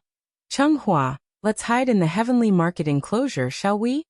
Cheng Hua did not reply. Seeing this, Yi Ji was like a demon tempting people to fall into depravity. He moved closer to Cheng Hua and continued to bewitch him. "How about the purple myrtle enclosure?" The three enclosures are like three wooden rafts floating in the vast void. Although their whereabouts are uncertain and difficult to find, they converge once every 100 years. I heard my father mention it before we set off. The next time the three enclosures converge should be within the next 10 years. You see, when the time comes, we only need to hide in the heavenly market enclosure or the purple myrtle enclosure. So what if Mr. Chen is a supreme realm cultivator? Could it be that he can turn the three enclosures upside down and be determined to find us? Yi Ji kept bewitching Cheng Hua. If it was the old Cheng Hua, he might have been persuaded by him, and jumped up to hide in the heavenly market enclosure. But unfortunately, after experiencing Qin Xueqing's constant hardships, Cheng Hua's temperament had been restrained a lot. Therefore, after hearing Yi Ji's incessant chatter, Cheng Hua immediately slapped him in annoyance, and then scolded him with a smile on his face. "Do you really take me for a fool? If you want to go, then go. What's the use of telling me this? I'm the one who swore to Mr. Chen, not you. What are you afraid of?" After hearing Cheng Hua say this, Yi Ji immediately felt relieved. The reason why he tried to bewitch Cheng Hua was because he was afraid that Cheng Hua would act without thinking like before. As the saying goes, a fall into the pit, a gain in your wit. Yi Ji was very pleased with Cheng Hua's change, so he sat next to him with a smile, and then chatted with him casually. "Cheng Hua, I don't know what you're thinking, but I think it's actually pretty good for us to stay here. Although we're controlled by others and are punched and kicked by that evil woman every day like a slave. But if we think about it from another perspective, the two of us seem to have learned a lot from it. What's more, Mr. Chen is still in the supreme stage. Even if it's just a simple sentence or two, it will be of great benefit to our future cultivation, so..." At this point, Yi Ji deliberately paused, and then said with a determined face, "After 7 days, I will definitely be back here." After hearing Yi Ji's words, Cheng Hua seemed to be a little dispirited, and didn't seem to be interested in paying attention to him at all. Yi Ji felt that Cheng Hua's behavior was a little strange today, so he couldn't help but push him, and then asked with a puzzled face, "What's wrong with you? Aren't you happy to be home?" Hearing this, Cheng Hua shook his head, and then muttered in a very strange tone, "Don't mess around, I'm thinking about a very serious problem." "What problem?" I'm thinking about whether Nian Nian will like the taste of the dragon's saliva fruit. You see, it's rare for the two of us to go home. We should take this opportunity to bring some gifts back for Nian Nian, right? But I thought about it and I didn't think of what to bring her. Think about it yourself. What does Nian Nian usually treat us to? Chocolate, biscuits, jelly, French fries, yogurt. These are all delicacies in the world. As a return gift, we can't take out something too shabby, right? After hearing Cheng Hua say this, Yiji couldn't help but be stunned. Oh right. I actually forgot such an important thing. Come, let's quickly think about what gifts we should bring for Nian Nian. Time flew like an arrow, and the sun and moon flew like a shuttle. In the blink of an eye, a month's time passed. During this time, the adults were busy cultivating in seclusion all day long. And because the little girl skipped a grade, she needed to spend more time reviewing her homework every day. Everyone was busy with their own things, and the courtyard was much quieter because of this. As time passed, although Qin Shiueqing didn't have any clear expression, the expression on her face was so gloomy that it seemed like water was about to drip out. They clearly agreed on 7 days, and a month had already passed, but Cheng Hua and Yiji still hadn't returned to Earth.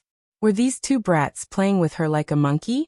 As soon as she thought of this problem, Qin Shiueqing's towering chest couldn't help but begin to rise and fall rapidly.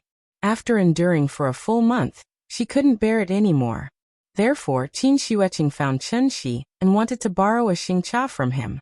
Do you still have a xingcha? Lend it to me. Hearing this, Chen Shi raised his eyebrows and asked, What do you want to do? Find someone. I want to see.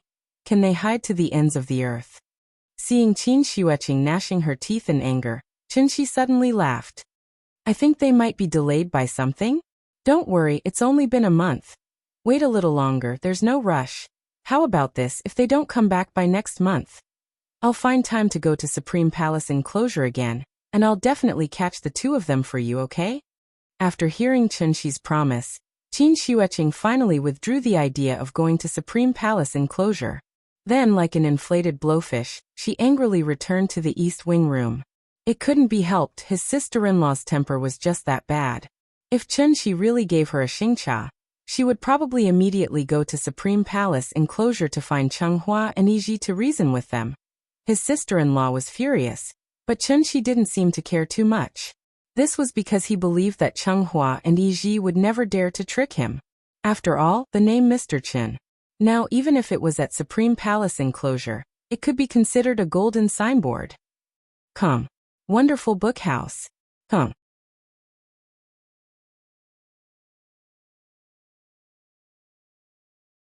Chapter 505. Chen Shi was certain that Cheng Hua and Yiji would come back, so he didn't take this matter to heart for the time being. Next, let's talk about the little girl first. After a month of adaptation, the little girl had successfully integrated into the new class. Although she was a year younger than her classmates, they didn't dare to look down on her. On one hand, it was because Nian Nian's usual performance was very good, so the teachers liked her very much. On the other hand, it was entirely because of her results in this monthly exam. In Huaxia's education system, academic results were the only standard to measure a child's quality. Although the little girl skipped a grade, her results in this monthly exam still easily took first place in her grade. Therefore, when the teacher announced the results, the whole class was shocked. Wasn't this the other family's child that parents often talked about? The teacher also said before that after the monthly exam, the class monitor would be selected based on everyone's performance. And in this so-called comprehensive performance, wasn't the exam results the most important indicator? The teachers didn't like children who were unreasonable. Those children who were obedient and sensible, but their grades weren't good enough to convince the masses. Nian Nian's performance and results were very good, plus she was the class monitor in the first grade class. So what reason did the teacher have to not let her be the class monitor? Outstanding children would always be singled out as an example. Therefore, this little girl who had just skipped a grade and entered the third grade, after a monthly exam, her name had already spread throughout the entire grade. On this day, as usual, after the little girl waved goodbye to Chen Shi, she quickly walked to the classroom and prepared to organize everyone to start the morning reading as the class monitor. This was the first task she received after becoming the class monitor, so she was especially attentive to it. As soon as she sat down, she couldn't wait to take out the language textbook from her bag and neatly placed it on the table. It wasn't time for class yet, so only half of the students were there, but the classroom was especially lively. Nian looked back and saw that the most mischievous children in the class were chasing each other with brooms. Therefore, she immediately shouted to stop them. Quiet. Class is about to begin. It was the class monitor's responsibility to maintain discipline. Now that she had become the class monitor, she naturally had to take on this responsibility. Following her outburst, the classroom suddenly became much quieter. Seeing this, the children who were chasing each other stopped and quickly returned to their seats. They were not afraid of Nian, but they were afraid that Nian would tell on them to the teacher. Nowadays, a class leader who doesn't snitch, is that still the class leader? If Nian's prestige in Year 1 Class 2 was earned through her fists, then her prestige in Year 3 Class 2 was earned through her own outstanding performance. It was the third year. No matter how late a child matured, he should be more sensible by now. Teacher Zhang stepped into the classroom just as the bell rang. Looking at the silent classroom, Teacher Zhang couldn't help but nod his head in satisfaction. Then he gestured for Nian to come to the podium and lead everyone to start the morning reading. The text for today's morning reading was Zhaozhou Bridge. It was a simplified version with pinyin annotations. The whole text was less than 500 words. After Nian led the students to read the text twice, the teacher nodded his head in satisfaction and officially began the day's lesson. There were a total of 46 students in their class. It wasn't a large number, so the desks and chairs were all a single set and not a two-person set. After Nian returned to her seat, she took out the textbooks and put them in her drawer as usual. At this moment, she suddenly realized. He didn't know when this strange thing appeared in his drawer. Nian took out the thing and saw that it was a letter folded into the shape of a heart. The style of the letter was very exquisite, and it even had a faint fragrance. It was obvious that this was the most popular letter paper in the school's canteen. There was a name written on the heart-shaped letter. It was Chen Nian. Nian frowned and opened it. The first thing she saw was a few lines of crooked, worm-like love messages. To Chen Nian. I like you. My love for you is very deep as a bottomless pit. I don't look good, but I'm a good person.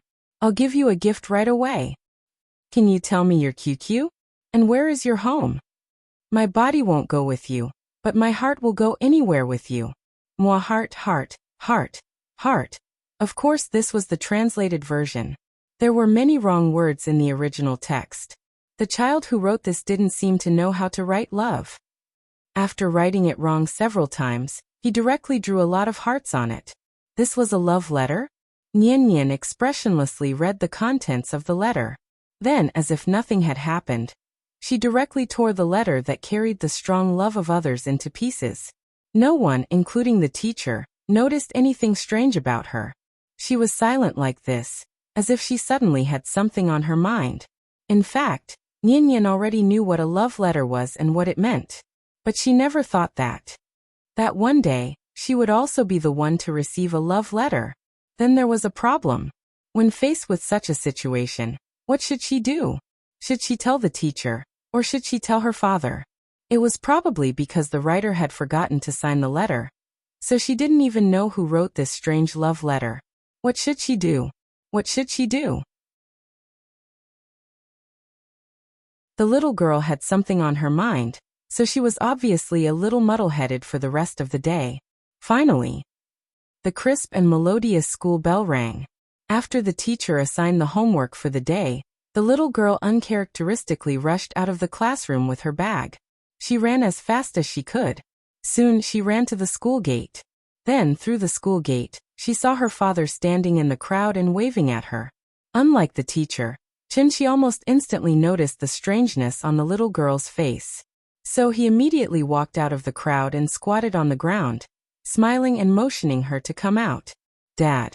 As if she had suffered a great grievance, the little girl ran out of the school gate and threw herself into Chen Shi's arms. Seeing this, Chen Shi's eyebrows suddenly twisted. Nian Nian, what's wrong? Were you bullied at school? Don't be afraid. Tell Dad what happened. Dad will help you. When I was writing, I suddenly thought of a song. Let me recommend. Love Letter by Jackie Chungo. Unfortunately, love is not a few drops of tears or a few love letters. This may be a little cruel. People who wait for others to give them happiness often don't live happily.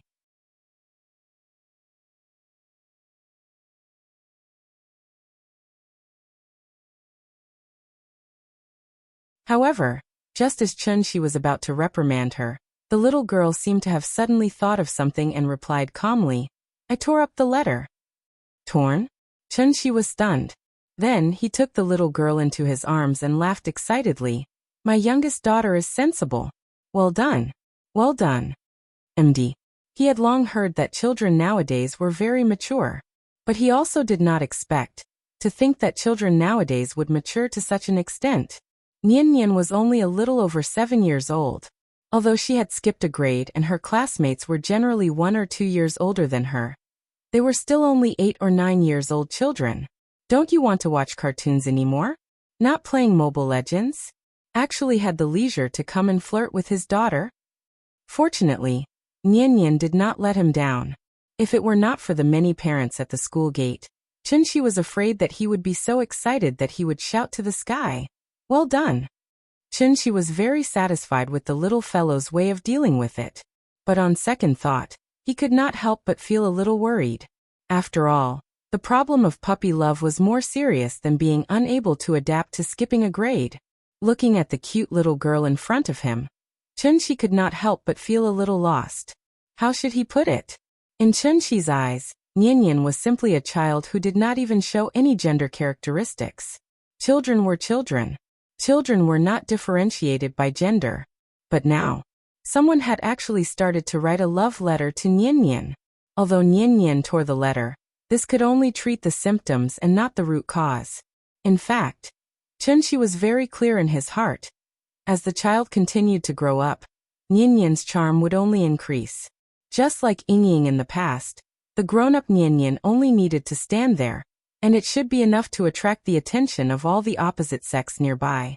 Now that the first love letter had appeared, there would definitely be a second one, a third one, and even countless of them. Then there was a problem. As a parent, what should he do?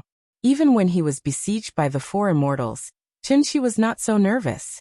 He frowned tightly and kept telling himself not to think too much. But he still could not help but think of the worst. Some things, the more he thought about it, the more terrifying it was. Chun-Shi frowned and didn't say anything. The little girl waited for a long time. After seeing that her father was still frowning, she tilted her head slightly and pondered. She was a very smart child and naturally knew what her father was worried about. Therefore, after hesitating for a moment, Nian Nian took the initiative to hug Chun-Shi's neck and said softly, Dad, don't worry, I won't fall in love at a young age. Chun-Shi subconsciously swallowed her saliva.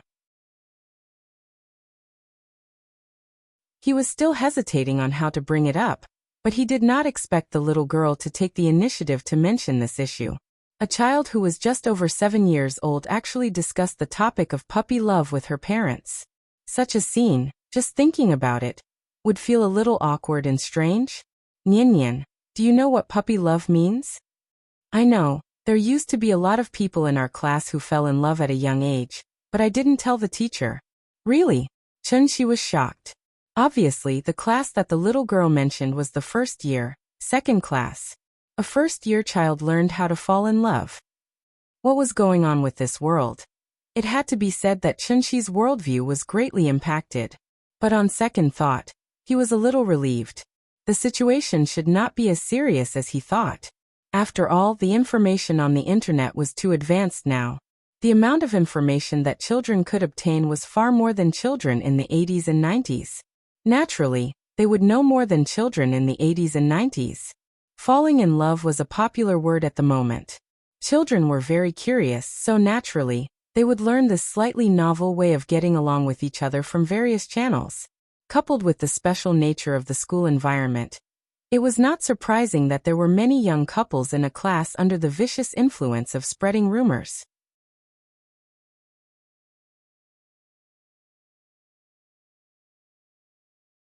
Chapter 507. Nian Nian if at this point, Chenxi could not help but pause. After hesitating for a moment, he nervously probed. If you have someone you like in the future. You know what it means to like, right? It means that you really want to play with someone every day, and that person also likes to play with you. Will you fall in love early like other students? For parents, this question was indeed a bit awkward.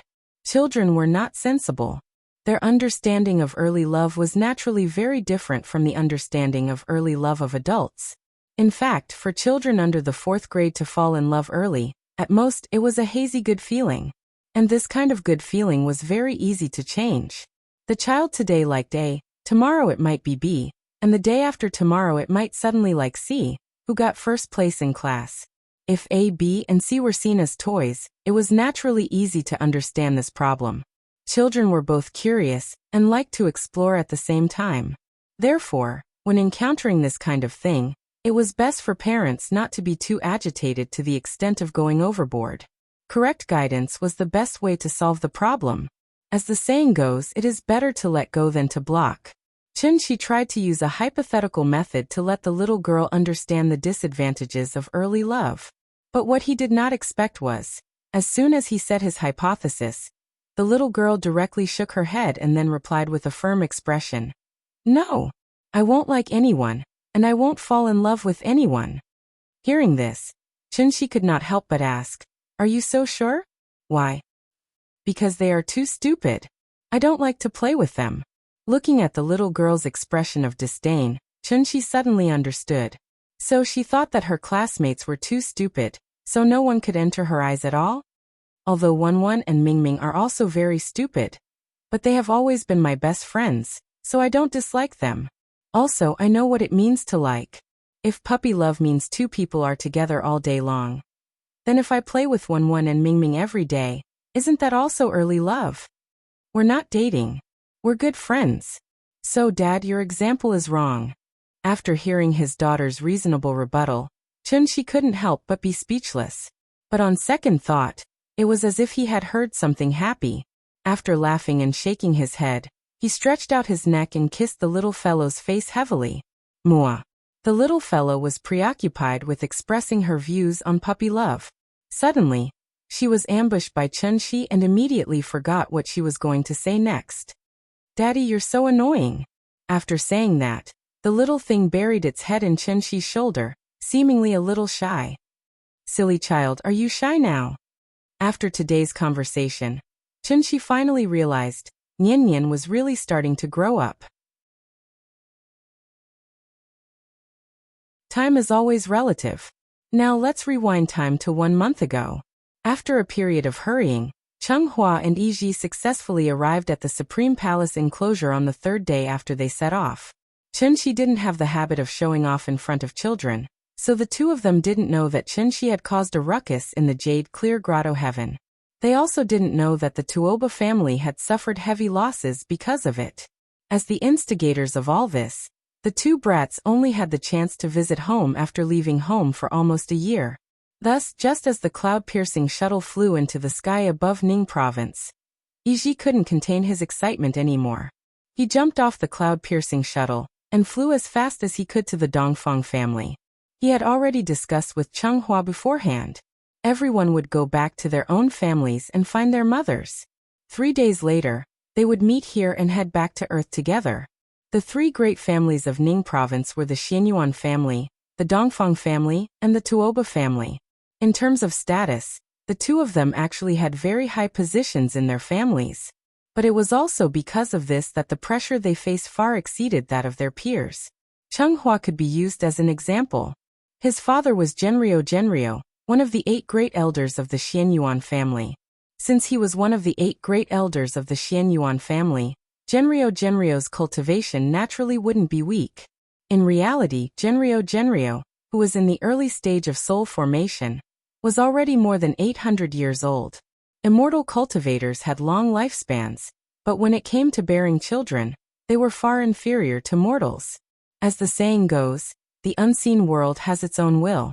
Under the influence of the laws of heaven and earth, the higher one's cultivation, the lower their chances of bearing children. Genryo had 9 sons and 4 daughters in his life. Chunghwa was Genryo's youngest child, and at the same time his last child. Chunghwa's talent wasn't bad. In addition, Genryo had a child at an old age, so it was inevitable that he would especially spoil this youngest child. Logically speaking, Chunghwa should have lived a very comfortable life since he was born in one of the 3 great families of Ning province, and his father was one of the 8 great elders of the Xianyuan family. After all, he was a rich second generation. But it was a pity.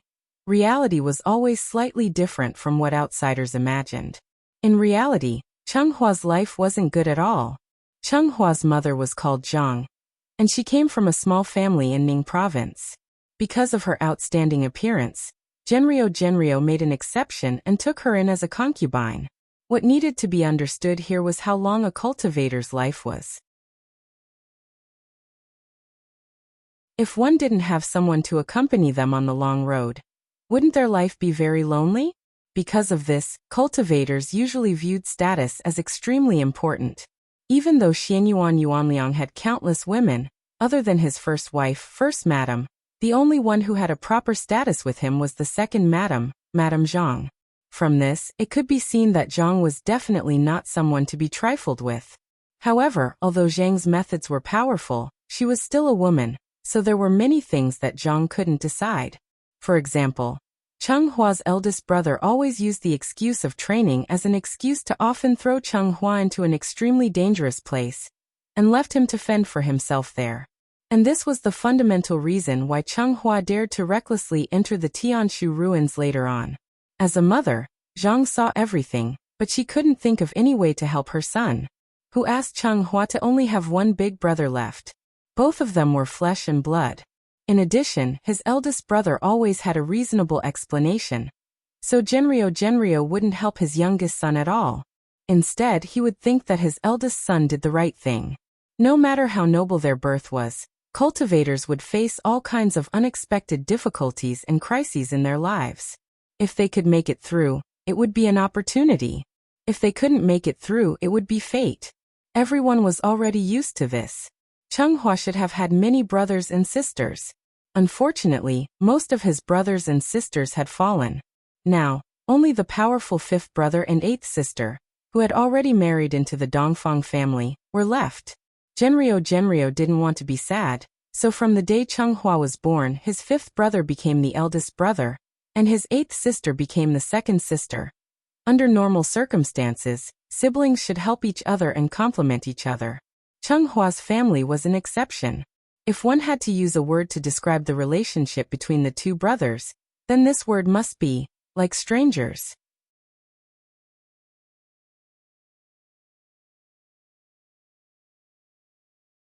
Chapter 508. Chunghwa's eldest brother was Genyuan Jingqi, who was over 300 years old this year. Ever since he broke through to Yuanying, Genyuan Jingqi had been given a position in the family as a steward. He was considered to have officially stepped into the core management of the Xianyuan family.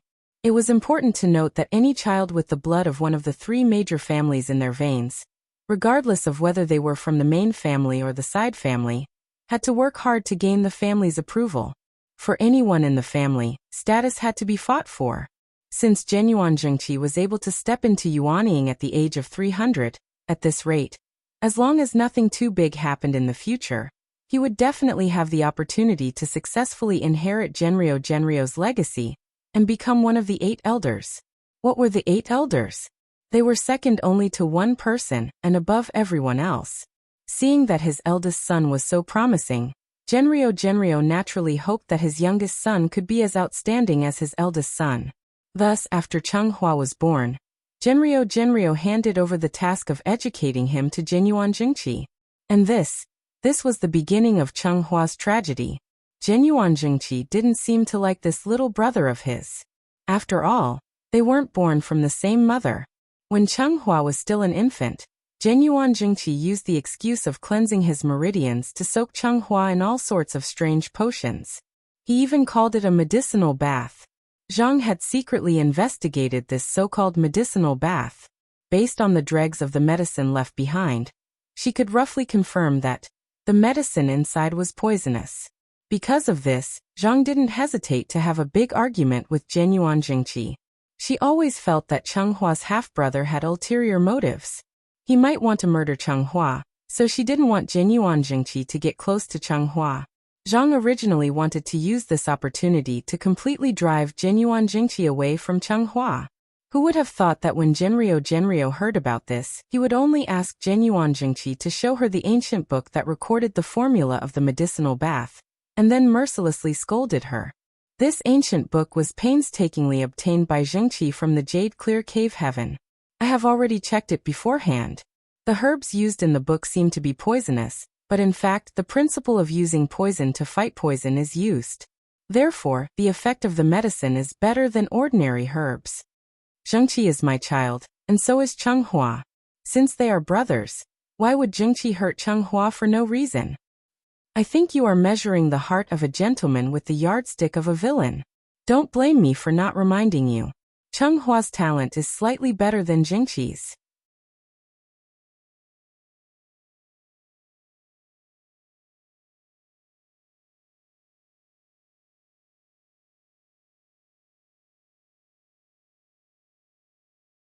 Chapter 509. The first madam had passed away many years ago. So apart from Genrio, Zhang had the highest status in the family. However, so what if she had a high status? Genrio still thought that Zhang's cultivation was too low, and that she was not talented enough to guide Chenghua properly. That was why he had left Chenghua in the care of his eldest brother since he was young. But what happened in the end? Now that Chenghua's fate was unknown, Zhang naturally took it to heart. She felt that Chenghua was forced to his death by his eldest brother and father. Her son was forced to his death, so as Chenghua's mother, how could she continue to remain calm? One had to know that when a woman went crazy, she would not recognize her own family. To Zhang, although the Xianyuan family was huge, there was nothing in it that she was reluctant to part with. Chenghua's trip to the Tianshu ruins could only end in death. As a result, Madame Zhang's heart was filled with hatred. She hated everyone, including Genrio. Just as she had said before, if something really happened to Chenghua, she would make sure that the entire Xianyuan family was buried with him. The Holy Church had already responded, so Zhang believed that her plan would come to fruition soon. Zhang silently planned. At this moment, a figure completely ignored Genrio's ban, and forced his way into her courtyard. Genrio had set up a restriction on the entrance of the courtyard, allowing only people to leave and not enter. Thus, this person could only use all his strength to break through the restriction, and try to force his way in. Soon, this commotion alerted the guards in the courtyard. Seeing that the guards were rushing over, the intruder turned around and shouted at them excitedly. "Open the restriction. I want to see my mother." As soon as he appeared, the guards were stunned. He saw that this person was wearing a white short-sleeved shirt on his upper body, and a pair of ripped jeans on his lower body. Coupled with his short hair, he looked somewhat out of place with the surrounding environment. His attire was a little strange. After careful observation, the guards finally dared to confirm that the person in front of them was the long-missing second young master. Second young master really came back. What are you waiting for? Hurry up. Seeing that everyone was hesitating, Chenghua no longer bothered with them.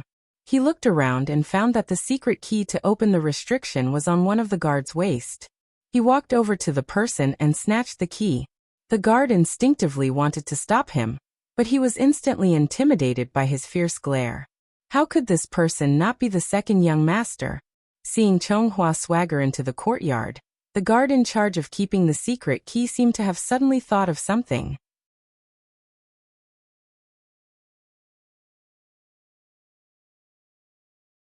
After listening to Chenghua's story, the expression on Zhang Zhang's face was very interesting. Mr. Chen's prestige was now a gold-plated signboard in the Supreme Palace enclosure. Everyone said that the Tianshu ruins were a forbidden area, and that trespassers would die.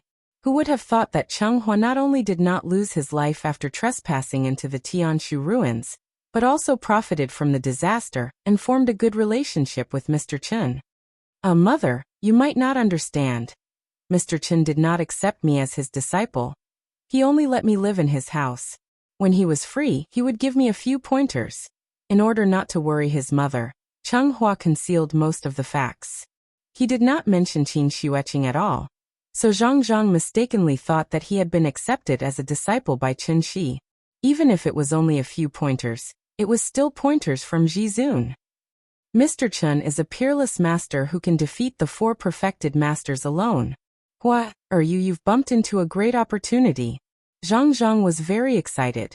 Who knew what kind of great luck Cheng Hua had had to be lucky enough to become Ji Zun's disciple? Looking at her son who was becoming more mature and steady, Zhang Zhang could not help but smile from the bottom of her heart.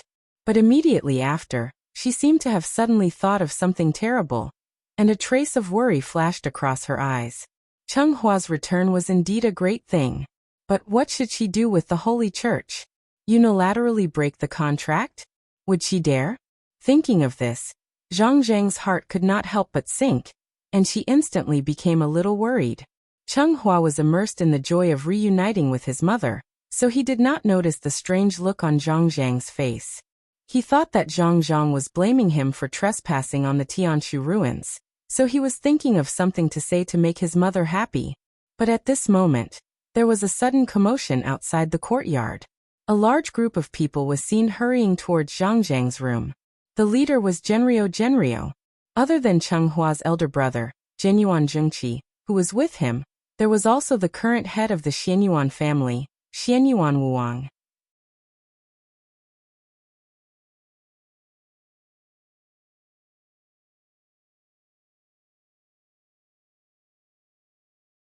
According to the customs of the Supreme Palace enclosure, a crowning ceremony would be held at the age of 20, which was the so-called coming-of-age ceremony.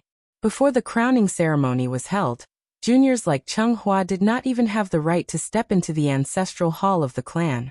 In the past, during the clan meeting, Cheng Hua often ran outside with his peers to peek at the meeting. Therefore, he knew the head of the family and the other elders. Therefore, after hearing Genrio's reminder, Cheng Hua immediately stopped on the steps, and then bowed to the people in the courtyard. He clasped his fist and bowed. Cheng Hua is here to greet the head of the family, father and elders. There was nothing wrong with Cheng Hua's words. However, his behavior was obviously very problematic.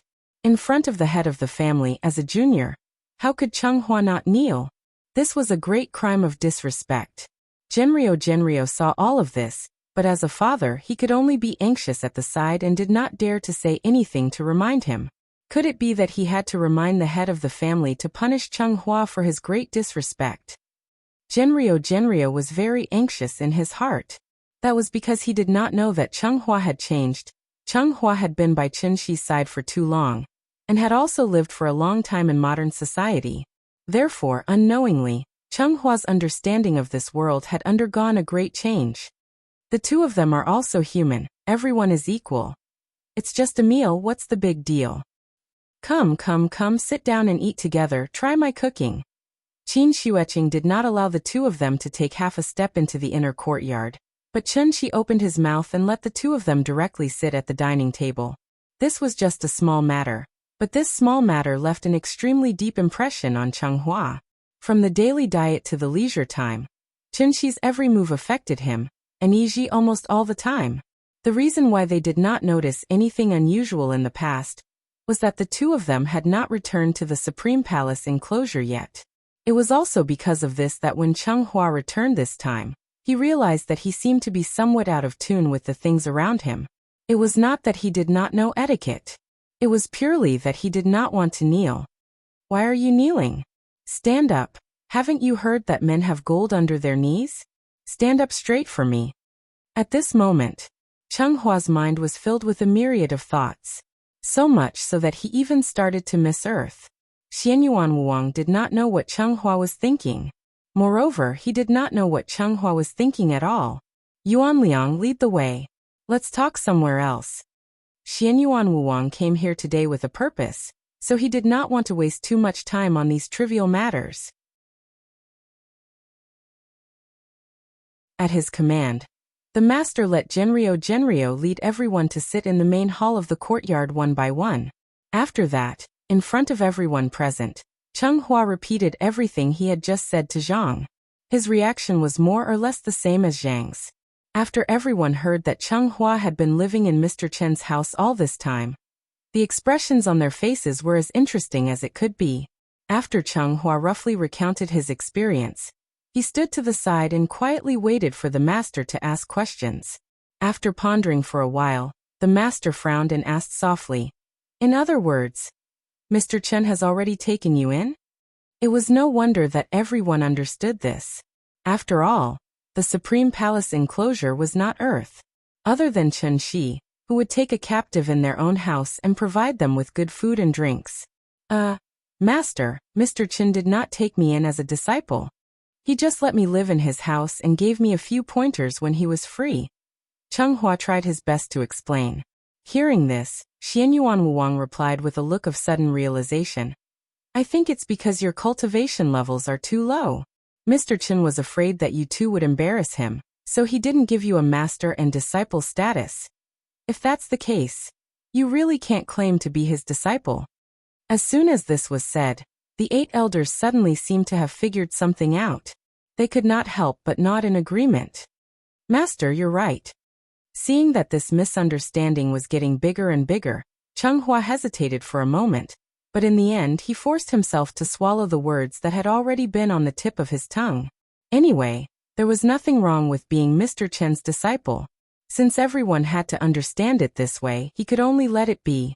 At worst, he would go back and explain it to Mr. Chen properly.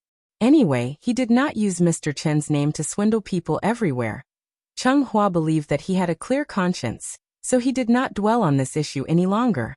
Since Xianyuan Wuwang had asked what he wanted to ask and understood what he needed to understand, Cheng Hua guessed that it was time for them to leave. So he tactfully excused himself and left the main hall. Of course, he did not go far.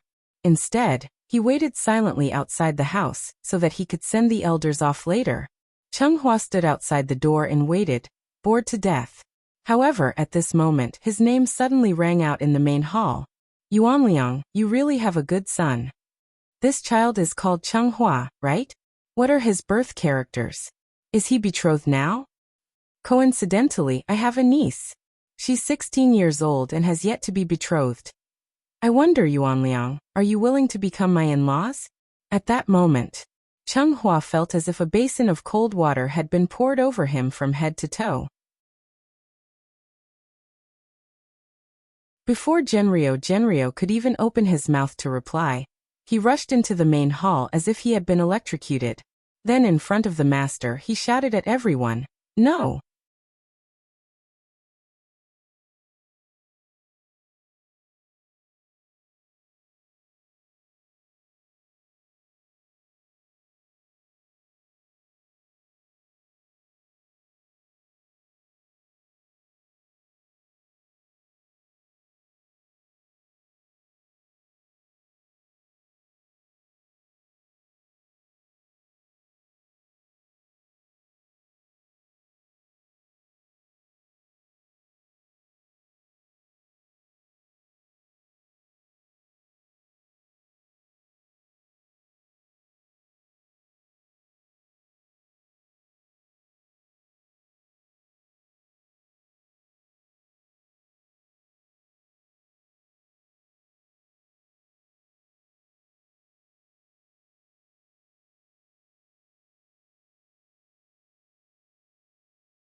It was unknown whether he had confidence in Cheng Hua or in Great Supreme Chen. In short, when the clan leader saw Genrio fidgeting, he immediately waved his hand and calmly comforted him. "Yuanliang, don't be anxious. Let's watch first." The result was just as the clan leader expected. Just when everyone thought that Cheng Hua would be defeated by the elder in one move, Cheng Hua made his move. They saw, in the face of the raging flames that covered the sky, Cheng Hua did not retreat. Instead, he moved forward. In an instant, like a bullet, he passed through the sea of flames and came to the elder's side at the fastest speed. Before the elder could even react, Cheng Hua's fist brought along a strong gust of wind and smashed towards his head. A long punch from a distance and a short punch from close range. This. At that moment, not only did the elder not react, even the clan leader and the 8 elders who were watching from the side were stunned. Was this the move that Chung Hua learned from the Supreme Chin? But why did this move seem so strange? Bang! With a muffled sound, Chung Hua's fist made close contact with the elder's forehead.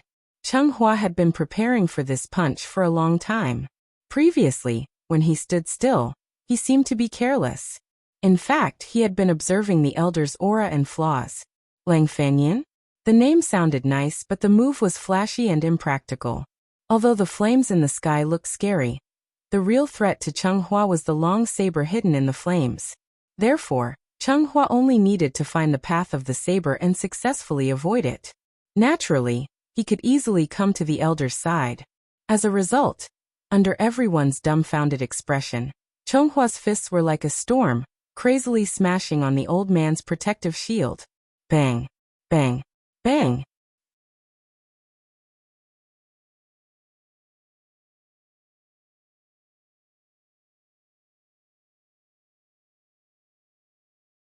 Cough, cough. Young master, you're so capable. This old man admits defeat.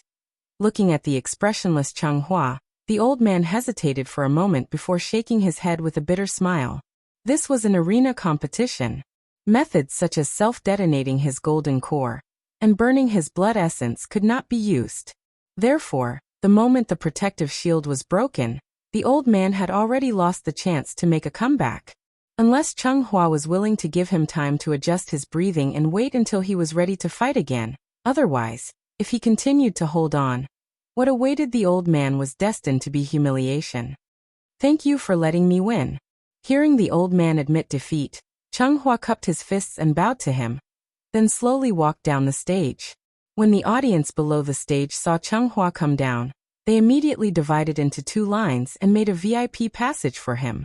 At that moment, the entire audience was silent. The crowd silently watched Chung Hua. After his figure gradually disappeared into the distance, the crowd was like startled birds in the forest and began to discuss excitedly. What's going on? He won just like that. A middle Jindan stage cultivator against a peak Jindan stage cultivator. And he won so easily? What kind of moves did they use, did you understand? Why do I feel like I didn't see anything? Looking at the audience below who were fiercely discussing the battle situation, Xianyuan Wuwang suddenly couldn't help but laugh. Haha, Yuanliang, your second son is really lucky. After saying that, without waiting for Genrio to reply, the family head had already left with an enigmatic smile on his face. Genrio looked at the stage below thoughtfully, but he suddenly had more expectations for this precious son of his. This was the move that the Supreme Being taught? It seemed simple, but it was very effective. Of course, with Genrio's cultivation, it was not difficult to see.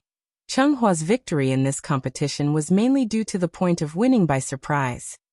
Presumably, his next opponent would be prepared in advance after hearing that Chung Hua had such a strange technique, so it was basically impossible for him to catch them off guard again.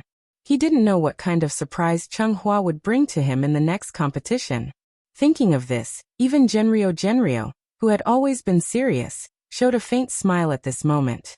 His son had done well, and as the father, he also felt proud. Immortal cultivators did not need to rest. Therefore, from the moment it started, the gathering had to continue until the end. Following this, Chung Hua went through another 2 rounds of competition. However, the opponents in these 2 matches were weaker than the old man from before. Therefore, Chung Hua did not spend much effort and easily defeated the 2 of them.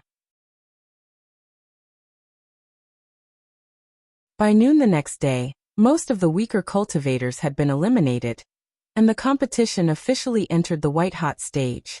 Chung Hua's 4th match was against a middle golden elixir stage cultivator. This middle golden elixir stage cultivator was incredible. Because he was of the direct bloodline, he even called the current family head uncle. The Xianyuan family had many members, and this person was older than Chung Hua by 20 years, so Chung Hua did not recognize him. Of course, Chung Hua could not be bothered to recognize him. Speaking of which, it was strange, unknowingly, that rash and willful Xianyuan Chung Hua had now become much more low-key. Therefore, in the face of this direct bloodline cultivator's provocation, Cheng Hua did not even have much of an emotional fluctuation. He only treated the other party as a moving sandbag that could be easily crushed. As a result, Cheng Hua entered the final round just like that without any suspense. The family head was not very satisfied with this result, because Cheng Hua had not displayed any moves other than martial arts. Moreover, he was very curious about what Cheng Hua had learned from Great Supreme Qin. Therefore, in order to let Cheng Hua display his full strength, the family had decided to play some underhanded tricks. He ordered people to replace the opponent that Cheng Hua was supposed to encounter, and put the person who was recognized as the strongest in this meeting in front of Cheng Hua in advance. This person's name was Xianyuan Wuhan. He was of the direct bloodline, and his cultivation was at the peak of the golden elixir stage. However, although Xianyuan Wuhan's cultivation was high, what was truly frightening about him was actually his age, because this year, he was already 233 years old. You're tuning in to the Li Mei's Sword of Destiny YouTube channel. We're so grateful for your support, and don't forget to subscribe to join us on this incredible journey through captivating stories. Your generosity through donations truly makes a world of difference, as it's the primary source of revenue that allows me to expand and enhance this channel for you.